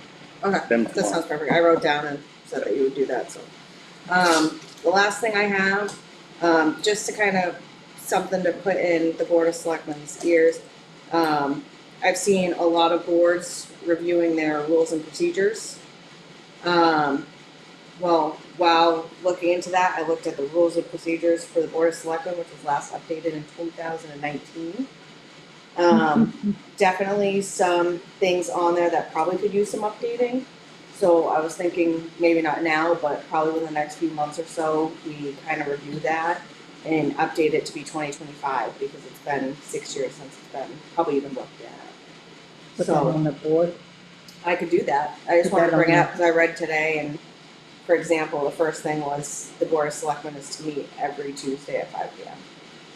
So there definitely have been some changes. I went through it pretty quickly, but there could be some things you guys may want to change as well that aren't followed necessarily currently. And technically, we have met that, because we still do meet every Tuesday. That's true. We do. So, in some form or another, I mean, there was a joint posted meeting last Tuesday and Yep. building committee meeting, so, but, But I just wanted to bring that up because it's been quite a while for that, okay. and that's all I have. Under business, we're ready to do the public hearing, so Chief Harmon. You're up. Alright. Sorry, we just lost power at the fire station, so. Oh, wonderful. That That could be means we fun. probably Oh, yeah. lost power too. That was, are you gonna bring up the generator? I am, that's on Okay. my list. So obviously we got the heat wave going through, knock on wood, so far so good. No medical calls or anything related to the heat, so that's a good sign. Knock on wood. Hopefully we make it through. If anybody does know of anybody in town that needs assistance of any kind, whether it's a cooling shelter or whatever, just reach out to me and we can get something open. We did have the office here kind of prepared just in case we needed it. We kept the air conditioning on and stuff like that. So if anybody needs it, it's here. Generators. So we did lose power Friday. I think it was Friday. I found out one of the staff came in and tried to work and found that there was no power in the building.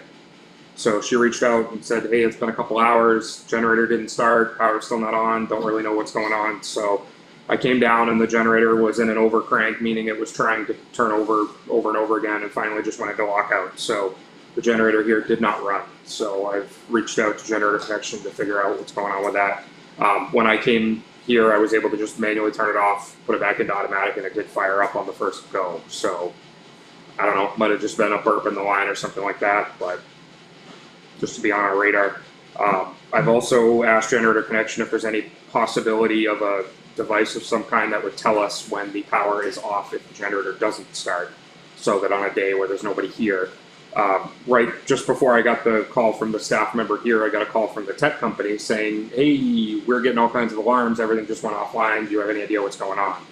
I assumed it was due to the power outage, but I didn't assume that there was no power here. I figured maybe the internet went down as well. So I've reached out and asked for them to come take a look at the generator and look at if there's any kind of a device like that. Our new one at the fire station, the reason I knew we just lost power is I got an email saying the generator's running. So if we could get something like that here, at least we know that it's not running. Not a big deal this time of year, but in the middle of the winter, that could be bad if it, overnight, no heat. Engine 2, the refurbishment, it is finally going out the third week in July. I got the confirmation from the company a few weeks ago. They should be coming out within the next week to do a pre-meeting to kind of finalize all the plans and everything else. But third week of July, it will be going out for its refurb. Still anticipating it'll be back in February. So nothing has changed there. The chairman had reached out to me and asked a question about car 1 and it not being lettered yet. So I just wanted to talk about that in an open meeting so it's on the record. We are lettering it. We do plan to do that. I know it's been quite a while. A couple of holdups. Initially, we held off for budget reasons. We're getting into this budget year. And then we've decided at the fire department with the membership to create a new logo, a new patch for the fire department. So we've been designing that. We've had a designer completing all that work. So we finally have the new design done. That logo will be going on the car, which was also part of our holdup this year. So I've had the design out to our vendor for a couple of weeks now, almost a month now. He's in the height of his season right now, so it's coming very soon. We're just waiting to get all that completed. We did already pay that vendor for the initial design, so I don't want to just move on to another vendor because he's busy. So coming very soon. Last thing, the website. So we had a discussion about potentially moving to a new website vendor. We're currently using TownCloud. They are the current website vendor. We are in a 3-year contract with them that is expiring, I think it was March of 26. Does that sound? I believe it's expiring March of 2026. I think it's April. Is it April? Carry us through town meeting, at least. Yeah. That could be correct. Regardless, it's expiring next year, which means regardless of whether we continue to sign with TownCloud or we move to somebody else, we're going to have to re-sign next year anyway. We did prepay the 3 years with them, so there's no current money due to TownCloud at this point, unless we choose to renew. The representative from TownCloud stopped by here at the office by chance, and I happened to stop by as she was here, so I was able to talk to her. We did get information on the email blast package that we can add to the website. The email blast package alone will be $5,000 a year, plus the 90 and change per month for the website itself. And then you have the agenda application, which is also. And there's the agenda application. So we will probably be into $6,000 or more per year to continue with TownCloud if we add those packages. On top of our current contract? Total $6,000-ish per year to stay with TownCloud. Now, right now, it's what, 3,000? That was for 3 years. Right. the contract. So then if we were to go forward, wow. So with that being said, we've gotten the quote from Civic Plus. I've talked with Caitlin about it. I did talk with Heidi about it. I showed them some of the demo websites. Having a blank, but we did talk about the website too. I don't get the feeling based on my conversation with the lady from Town Cloud. I can't remember her name either right now. Nina. But I don't get the feeling that there's going to be much we can do to mitigate the concerns with ease of navigation through their website. There's little things here and there that can be changed, but the overarching big problem with different pages for this and that, it's not an easy fix. Heidi has been trying to work on separating some stuff out so specific boards might have their own page and things like that, but she's basically trying to rebuild the website we have to just kind of put a Band-Aid on the overarching problem. That's my opinion of what I'm seeing. Civic Plus, I've worked with them before. Every town around us is using them for their town websites. The county's using it for their county website. Everybody else seems to be on board with Civic Plus. We've gotten their quotes. They were willing to break it in half, like we had talked about at the last meeting. So we would pay half of the balance now, which is 50%. $2,500 roughly. We pay now. The second half of that, they would invoice us mid-December. So if we have the money left in the current budget, we could pay that mid-December. That was Caitlin's concern, is whether or not we had it in the budget this year. We didn't want to risk paying the whole thing and running short. Worst case scenario, we could pay it after January 1st with the new budget if we needed to do that. So the total recurring fee for Civic Plus, the new website, including all the cost to design it, including all the training we want to have, and including the email blast, the total recurring cost will be $46.64 a year. So it's, in the long run, it's going to be cheaper than remaining with Town Cloud.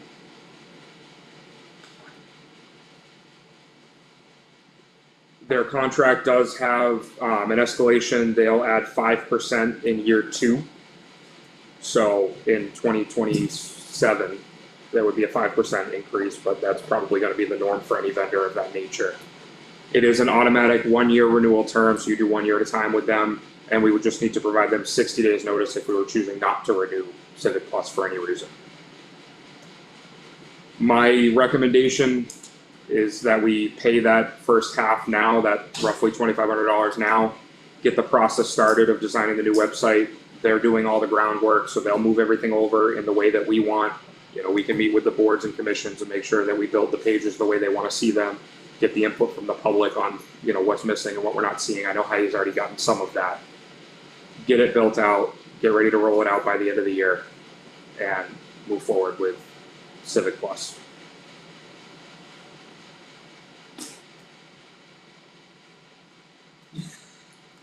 Scott? Well, like you said at the last point, I still prefer to see it rolled into go through the budget process. I mean, I don't disagree. It's probably be a better platform and a better value, but we already have one to pay for. So if we're going to switch, I personally would rather just get that going and not switch to the other contractors. My biggest concern was if we were to wait for the new budget. I mean, yes, we could technically start it in January, but realistically, we should at that point wait until April. And at that point, the current website is expired and therefore offline, which would mean the approximately 6 month build out time. We would have no town website for almost 6 months. But so I guess what I was going to say is if we could get the process started, I don't know what we have for room in the budget for the first half of that. Get the process started, get it ready to go, but still at least finish out what we paid for, you know what I mean? And then have the new website ready to go on, what you say, April? Does our current contract expire? Yeah, so Basically, when the current contract expires, have the new website ready to go. the money we're paying them now between this half payment now and the half payment in December takes us through 4/1. And then 4/1, we'd have a full year payment due to them as well. So we would, yeah, we would have to budget that. And again, either way, we're gonna be budgeting to stay with Town Cloud or we're gonna be budgeting to stay with this, so. Right, well, but I mean, the town cloud money Already paid. is already paid for, Right. so. I just have a even though, cons- even though it kind of, I mean, yes, we could do better, but like, I hate to just throw that taxpayer money away. I'd rather personally, as a citizen, would rather just get the ball rolling on a new one, not wait till the last minute, but still at least get our money's worth out of it, or get what we paid for it. I mean, I did meet with Caitlin just over a week ago, as you know, JT, I talked to you about it too.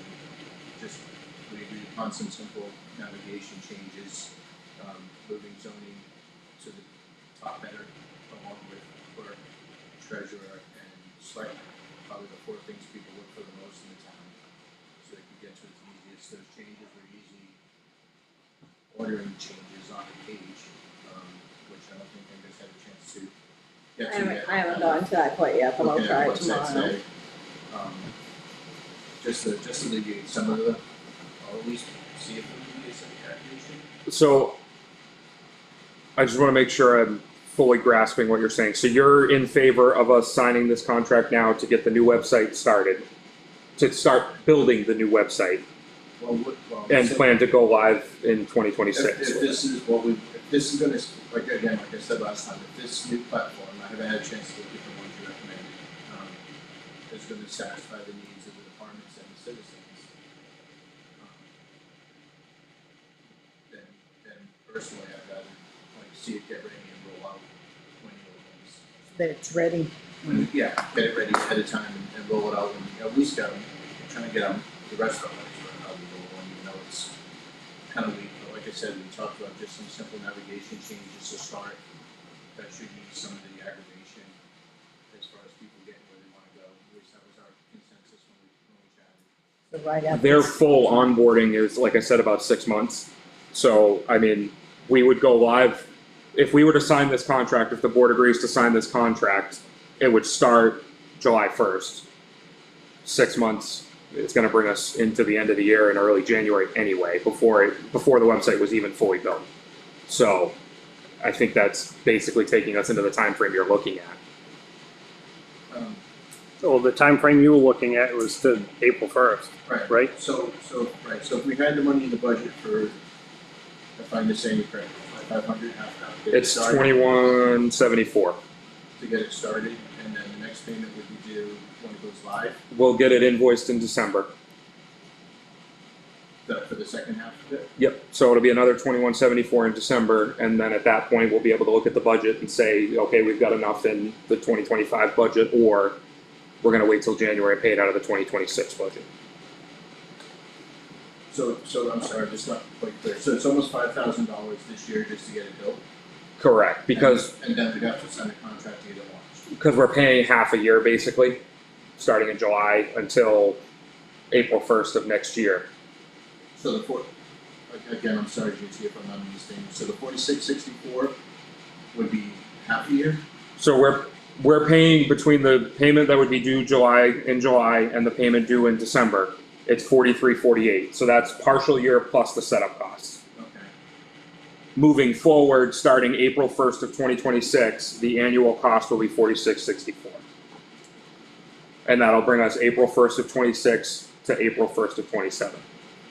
Okay. And you said the 4664 is cheaper than what we're currently paying for town cloud? In a roundabout way, we're looking to add the email blast for the resident communication. Yeah. If we were to add that package to Town Cloud, we're looking at over 6,000 a year Yeah, just to maintain what we have. based on how Southern handled the search feature, I want to do that. The other big concern I have as far as getting this stuff moved over, the sooner the better. Town Cloud uses a private, like go on Google and set up your own Gmail account. Yeah, All of our documents, the calendar that's on the website, all of that is just in a private Gmail account. It's not backed up by Town Cloud in any way, shape, or form. We're not backing it up because it's not our system. right. If we, lost the password and got locked out of it and couldn't get back in, if someone hacked into it and deleted all of our stuff, it's gone. It's just gone. There's no backup anywhere for it. So from a security perspective, that's kind of scary too. So probably seems redundant, the question's already been asked, but realistically, to start April 1, when town cloud contract expires and a new contract, we would actually be looking at in the excess of $8,000. Split between 2 budget years, but yes. But to wait so that we're only committed for 1 year, you would have that gap in coverage because the setup cost. I mean, we could probably rush a setup, but I mean, it's gonna be at least a month or 2 before they could go live. So if we waited till after town meeting of 26 to start this, we're gonna be without a website for a period of time. Could we get the setup done for, right, for understanding half this is set up, the other half is to carry the website through the end of the fiscal year? It's lumped, yeah, it's lumped into that price. So could we get the setup done with the target of the launch date when the existing website contract expires? That's still 7, 8, 9 months from now? Yeah, I'm trying to work out how that would work in my Sorry head. about this thinking. It's probably raining, if somebody has car windows open. And to address this tonight, if one of you could pop in after the meeting, because it's not exactly, it's the voucher that you signed for us. Okay. It's not exactly clear to us what the work description, where the work description did, Okay. what it did. Here, Do you want to punch me in there for it? Do you want to go and? if you can, if you may, I may know more. It's not raining yet, so it seems like we're kind of, Alright, so you left the windows down? it's not raining yet, I left your windows down. I didn't put the top up. I can park over the top if you want, protect it. So yeah, I mean, Probably start, I could ask them about trying to start the contract in like December. And then just have us move from December to December every year to eliminate that half year. And that's probably the closest we could get to having that safety net of not being without a website, but taking us all the way to the end of the town cloud. I guess the hard part is, and I totally respect the point about we've already spent taxpayer dollars on this website and trying to get our money out of it. But I have to wonder if the amount of complaints, the public outcry, the man hours that Heidi's gonna spend continuing to try and make this website function, you know, the stress on Caitlin, is all of that worth a few months of paying this new website to get us out of what we're in? I guess that's what I'm trying to weigh out in my head is I know that there's money involved and I know that that's tough with where we're at, but is the public outcry, is the stress on the office staff enough to warrant start this in July and when the new website's ready, we go live with it and write off the old? I think that's a tough choice to make because Yeah, again, like you said earlier, down if you do, down if you don't. yeah, I'm still trying to figure out if so 2,500 is the setup, so April 1st, so like November, we give them the 2,500, we set it up, the setup is there, we commit the 2,500 and then the budget is for, in the budget process, it's for the year, Right. April to April of the 46, 46. whatever, 43. 4664 will be the recurring. So we have to realistically, we're trying to decide if it's logical to spend that 2,500, fiscally responsible to spend that 2,500. For me, not the 5. Yeah, I mean, if we can at least, if it makes sense to spend that 2,500 to get the setup done. And then with the goal of going live, even if it's, well, ideally at the end of the current contract, but even if it's earlier than that. But then, to me, now what we pay for that is pretty much already in the budget, so it's not. I mean, so Caitlin, while you stepped out of the room, I made the point that, you know, I respect Scott's point of, you know, we already spent money on the current website, get what we paid for out of it. My question that I kind of raised was, with the amount of public outcry we've had about the website, the amount of work Heidi's trying to put in to make it usable and keep it usable, and we'll have to continue to put in until we switch, you know, the stress on you taking the complaints and all that stuff, is it worth for lack of a better way to put it, throwing away that little bit of money from Town Cloud and getting us merged over now, or, through the process. Instead of answering that question, I'll give you my opinion, which I have given probably, everyone regarding the situation. With the figures in budgetary, I have been very kind of honest about the whole spending, which is where this whole came up from, splitting half to the end of the year. Obviously, I keep very close eye on the budgets that I'm responsible for, and that kind of money makes me a little iffy. Knowing that it's split, and then in probably January, when the new budget kind of develops. Takes effect, Thank but you. We'd spend that. I would also have to budget, obviously, for the whole annual year, which that's fine. I feel like, to me, and I know you just said it was setup fee, because that was gonna be one of my questions. I'm like, how is it almost similar? But that's besides the point.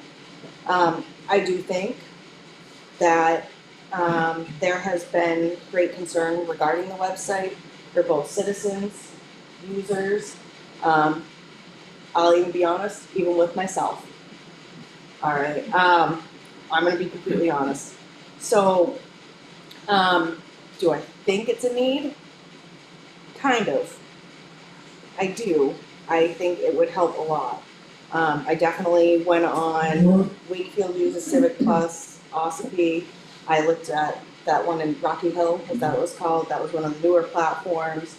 I haven't gotten to play around much, but it may be more easily accessible. I like how everything's kind of right in the front screen instead of having to scroll miles down to find what you're looking for.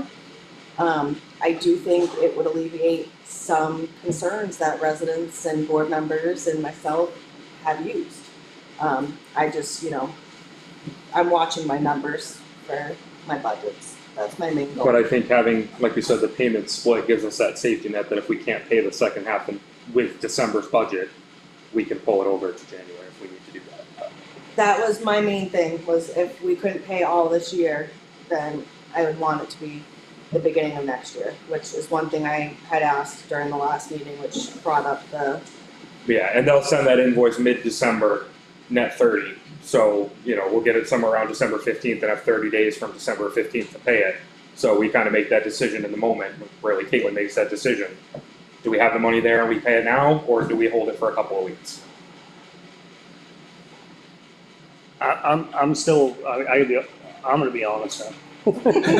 I'm still of the opinion that if we could ask the question, $2,500 commitment later in the year is the setup fee that carries us to the expiration of the current contract, and then the budget process picks up that full year cycle.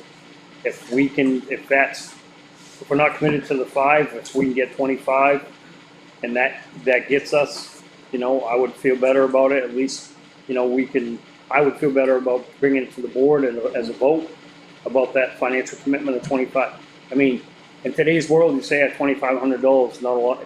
It's still $2,500. Oh, absolutely. Still a lot. And every penny counts. So, if we can ask that question, say if we give you $2,500 in October, the beginning of November, and that's the setup fee, and that takes 6 months to roll out, and then that contract expires April 1st, then we roll into this and we have the new budget and we say, okay, we present it to the budget committee, we present it to the voters that it's gonna be 46 for the new one. Quite frankly, we've mudded through this long, and I don't see why we couldn't go a few more months. I have a question. I'm just waiting. GT, Yes. can you explain to me, because you have it broken down, the setup fee is how much? That's what I'm trying to find in the original quote. Okay. I don't know that I have it broken out for, with what's the setup and what's the, So it's a partial year plus the setup fee, but the setup takes approximately 6 months, which would take us to the end of the year. So why are we paying? So we would be paying a partial year for something we would not be utilizing Correct. during setup that's a very fair until the point. beginning of next year. Correct. I mean, But we wouldn't be using it while it's being set up anyway. Right. well, that's what, And then my other question is, who's gonna work with them? Like, do you have the time any resources during this process? Yeah, they do the heavy lift. So I mean, really, the hardest part is just us telling them kind of how we want to see it laid out, the pages we want to have, and then they'll pull all the data off the old one to move it to the new one and put it all in the right spot. So I guess my question is, right, who's gonna be the point of contact for that? Who's gonna reach out to the committees and see what they want? Assuming that's right, that's, from what I understand, that's part of it. I mean, I think I would probably be leading this and using Heidi as a resource as well. Where JT is the internal IT, he's willing to take the I just website don't, yeah, I mean, creation the on. other part of that question is making sure you guys have I'll the be bandwidth honest. to do this, right? We're gonna, if we commit 2,500 and then 5 months from now, nobody's had time to work with them. Well, and that's my main And everybody's concern, stretched. another thing with me being able to do it, I know I don't have the time. Right. I am not knowledgeable in websites whatsoever. I know very little about it, but if you're trying to get in the back end, I can't do it. I'm willing to be an assistance to JT if he needs it for any questions, but JT would be the one who would take on the actual setup.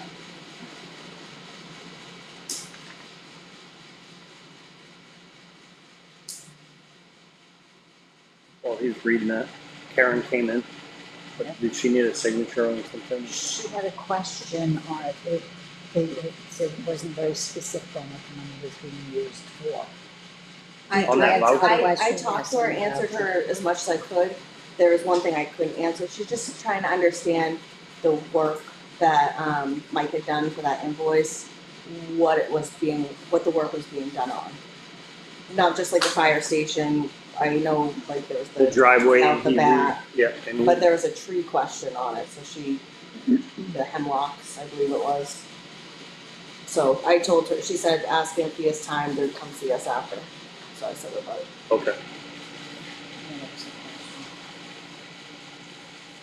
So the original proposal goes through their timeline of, there's 6 phases of building the website. And each phase has, the related meetings where we provide them the information, they add it to the site. Ultimately, the last phase is approving the site and going live. And it's 18 weeks to get through all 6 phases.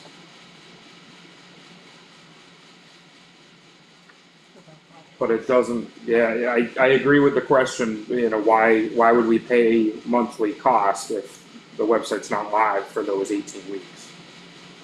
It says the one-time standard implementation is $850, but So could we just reach out to them and say, we've got questions. Yeah, this is the issue. We wanna, we're entertaining it. The setup takes 18 weeks. What is the cost for setup? And what is the cutoff date for the 6 months to meet our budgetary criteria and contract obligation with our current vendor? So I guess before I go back to him, what I want to know is, when do we want to go live? Do we want to try and go live as soon as practical, or do we want to try and go live in April? Do we want to get out of what we have and get into something that's going to work now, or do we want to wait till April?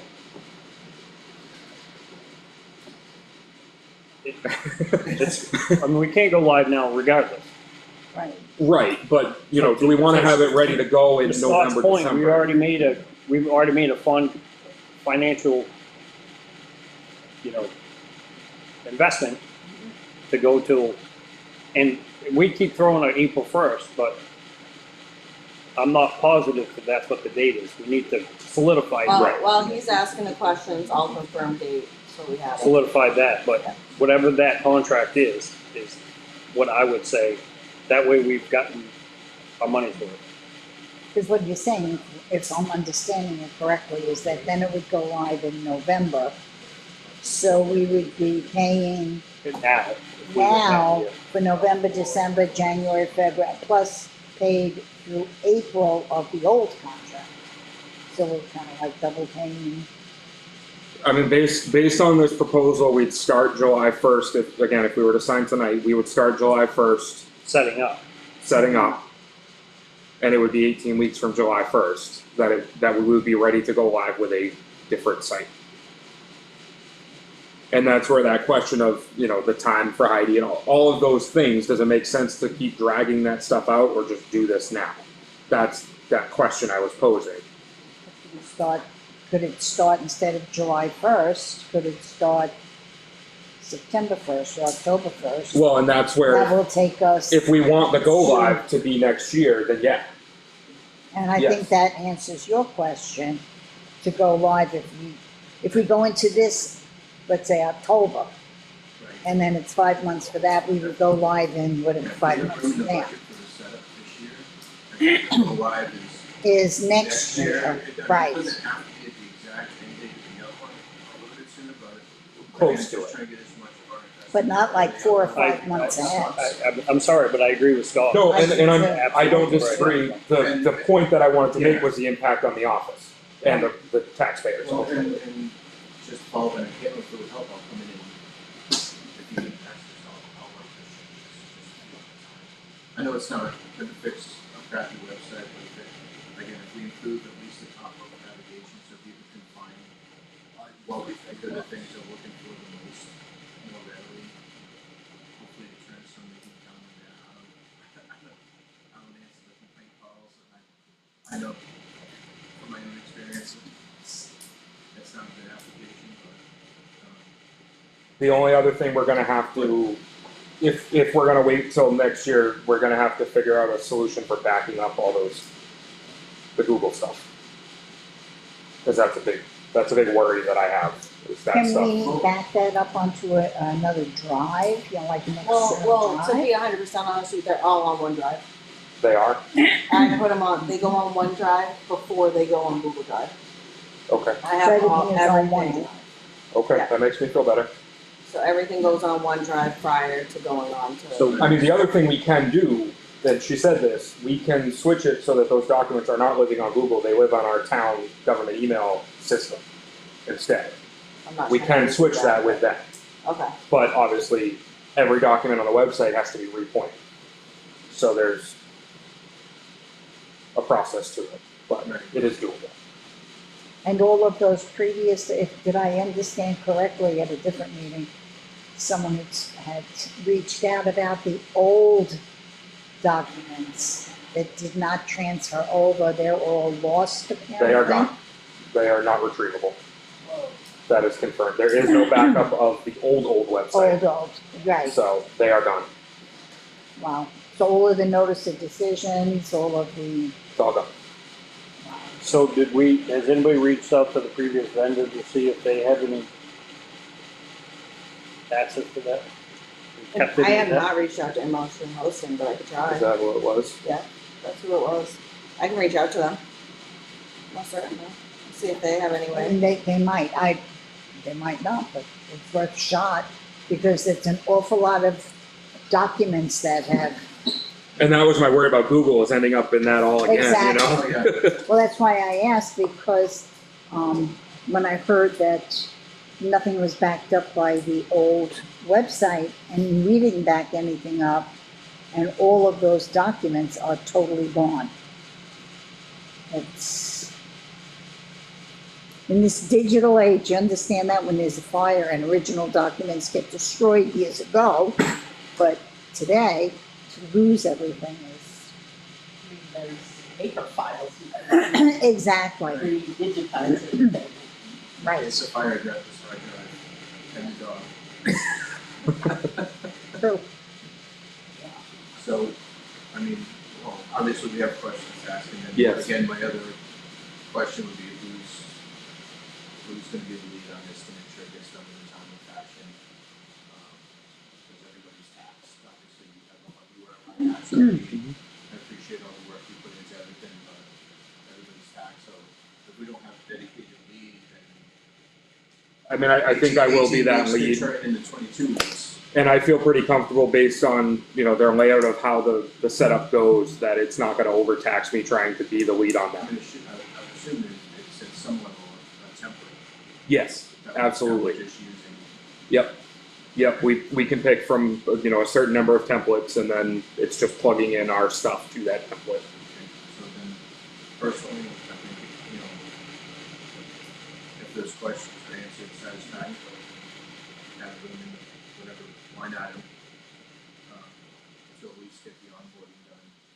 And then if it goes live sometime next year, then it pretty much should have almost no tax impact on us. Right. I agree. All right, is that it, chief? No, that's good. We'll get those questions answered. Thank you. Oh, one more question for the chief. You still have ice cream? That's Saturday. See, I read It's the Saturday, social media, the Chris. 28th. Yes, Saturday. Appreciate that. Saturday, all right. I won't be so hard next time. Announcements, the offices will be closed on the 3rd in observation of the 4th of July. That is in the personnel policy, if anybody wants to know. There are 10 holidays. The holiday does fall on a day when the office is closed, so it defaults to the closest business day. So the offices will be closed on the 3rd. Are there any other announcements? Ice cream social on Saturday. Ice cream social on Saturday at the fire department, I'll be number there. 1. Yeah, what I time? think it's 1 to 3, right? I know, I have to look it up I because someone else asked misunderstood me. your flyer. I thought it was just kind of like invitations to the ice cream stuff. Yeah, all day, all day. That's why I was asking if there was still ice cream. It's probably seeds. I have an event Saturday, so I think it was 1 to 3 and it fit right where I couldn't go. So it's whatever. While he's looking that up, we're gonna move on to public comments. Susan, Ah, Susan has been patient. But I wanted to hear that Stillings. Yep. Anyway, I think I mentioned at a meeting here, or I know at commission, the DOT is asking if we want artifacts that they found when doing the bridge project out on Route 25. And we said, yes, we would like them. And so they sent me this transfer of ownership document, to the town of Effingham. So they're asking us to sign it here, we send it back, they sign it, and then either I go down there and get 4 boxes of stuff, or we talk the lady into coming up here and showing her around. But I figured the selectmen should sign this, not me. So if you're willing. Bring it up there. Is it gonna be good junk? There's like pottery and bottles and. so it was discussed at the commission's meeting. Yeah, Right. right. I do appreciate you coming because I told you I'd bring it to the board and you were here and attended and I completely spaced it on selecting Not a reports. So when Route 25 was reconstructed, because it used to be right out in front of this building, part of the reconstruction was the bridge over Osprey River at the Okay. intersection 153 South. And there were some archaeological digs done for concerns of potential historic grounds of some sort. And they did find some items that delayed the bridge project. It did come later on and it was actually moved a little bit, I think. Yeah. But these are the articles that they, Now, will this go into the, So museum? we did talk with Billy Mhm. Taylor. The Historical Society is very interested. Once we go through the boxes. Right. Maybe we could set up a little display at the library for a while. sure. Get Freedom involved too, if they want. But I think the Nice. Historical Society is willing to be a home for Mhm. this stuff. Okay. Yeah. You wanna sign since you are the rep at the Heritage? so just one, oh, I think it just needs one, so That bottom line. that'd be pretty interesting to see what's in it. Yeah. I've been working with The the, woman who's in charge of all this for DOT, she kind of goes through and sends a couple pages of listing the kind of things that they found.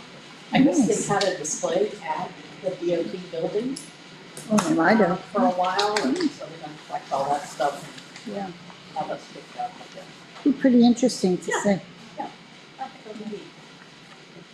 Very good. Thank you very much. Well, Thanks thank for being present Yes. for the public hearing. Sure, yes.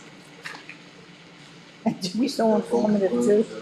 Not really blooms. I think pottery, Pottery. pottery shards and glue that together and some little like perfume, old perfume bottle. Stoppers. Stuff like that. There was concerns that there was an something Indian ground. Right, Which makes Yeah. sense. And I think there was, some mention of a potential like slave burying, site. But Wow. that didn't get further, because it wasn't within the bridge. Right. Area, but that's something to Interesting. think about. Yes, very, Yeah. very. Thank you. Thanks. Any other public comment? Warren? Any Warren? comment? Do we have a non-public? We do not, but in case anyone wants to know, I did get emails today from the Providence Lake Association. I got two. One, unfortunately, is, they're monitoring the cyanobacteria. They're supposed to have Mhm. results today, so Oh, just a heads up, that might have another bloom there. But they also, for the very first time, have two pair of loons nesting. They named these the chicks of the loons Lord and Taylor.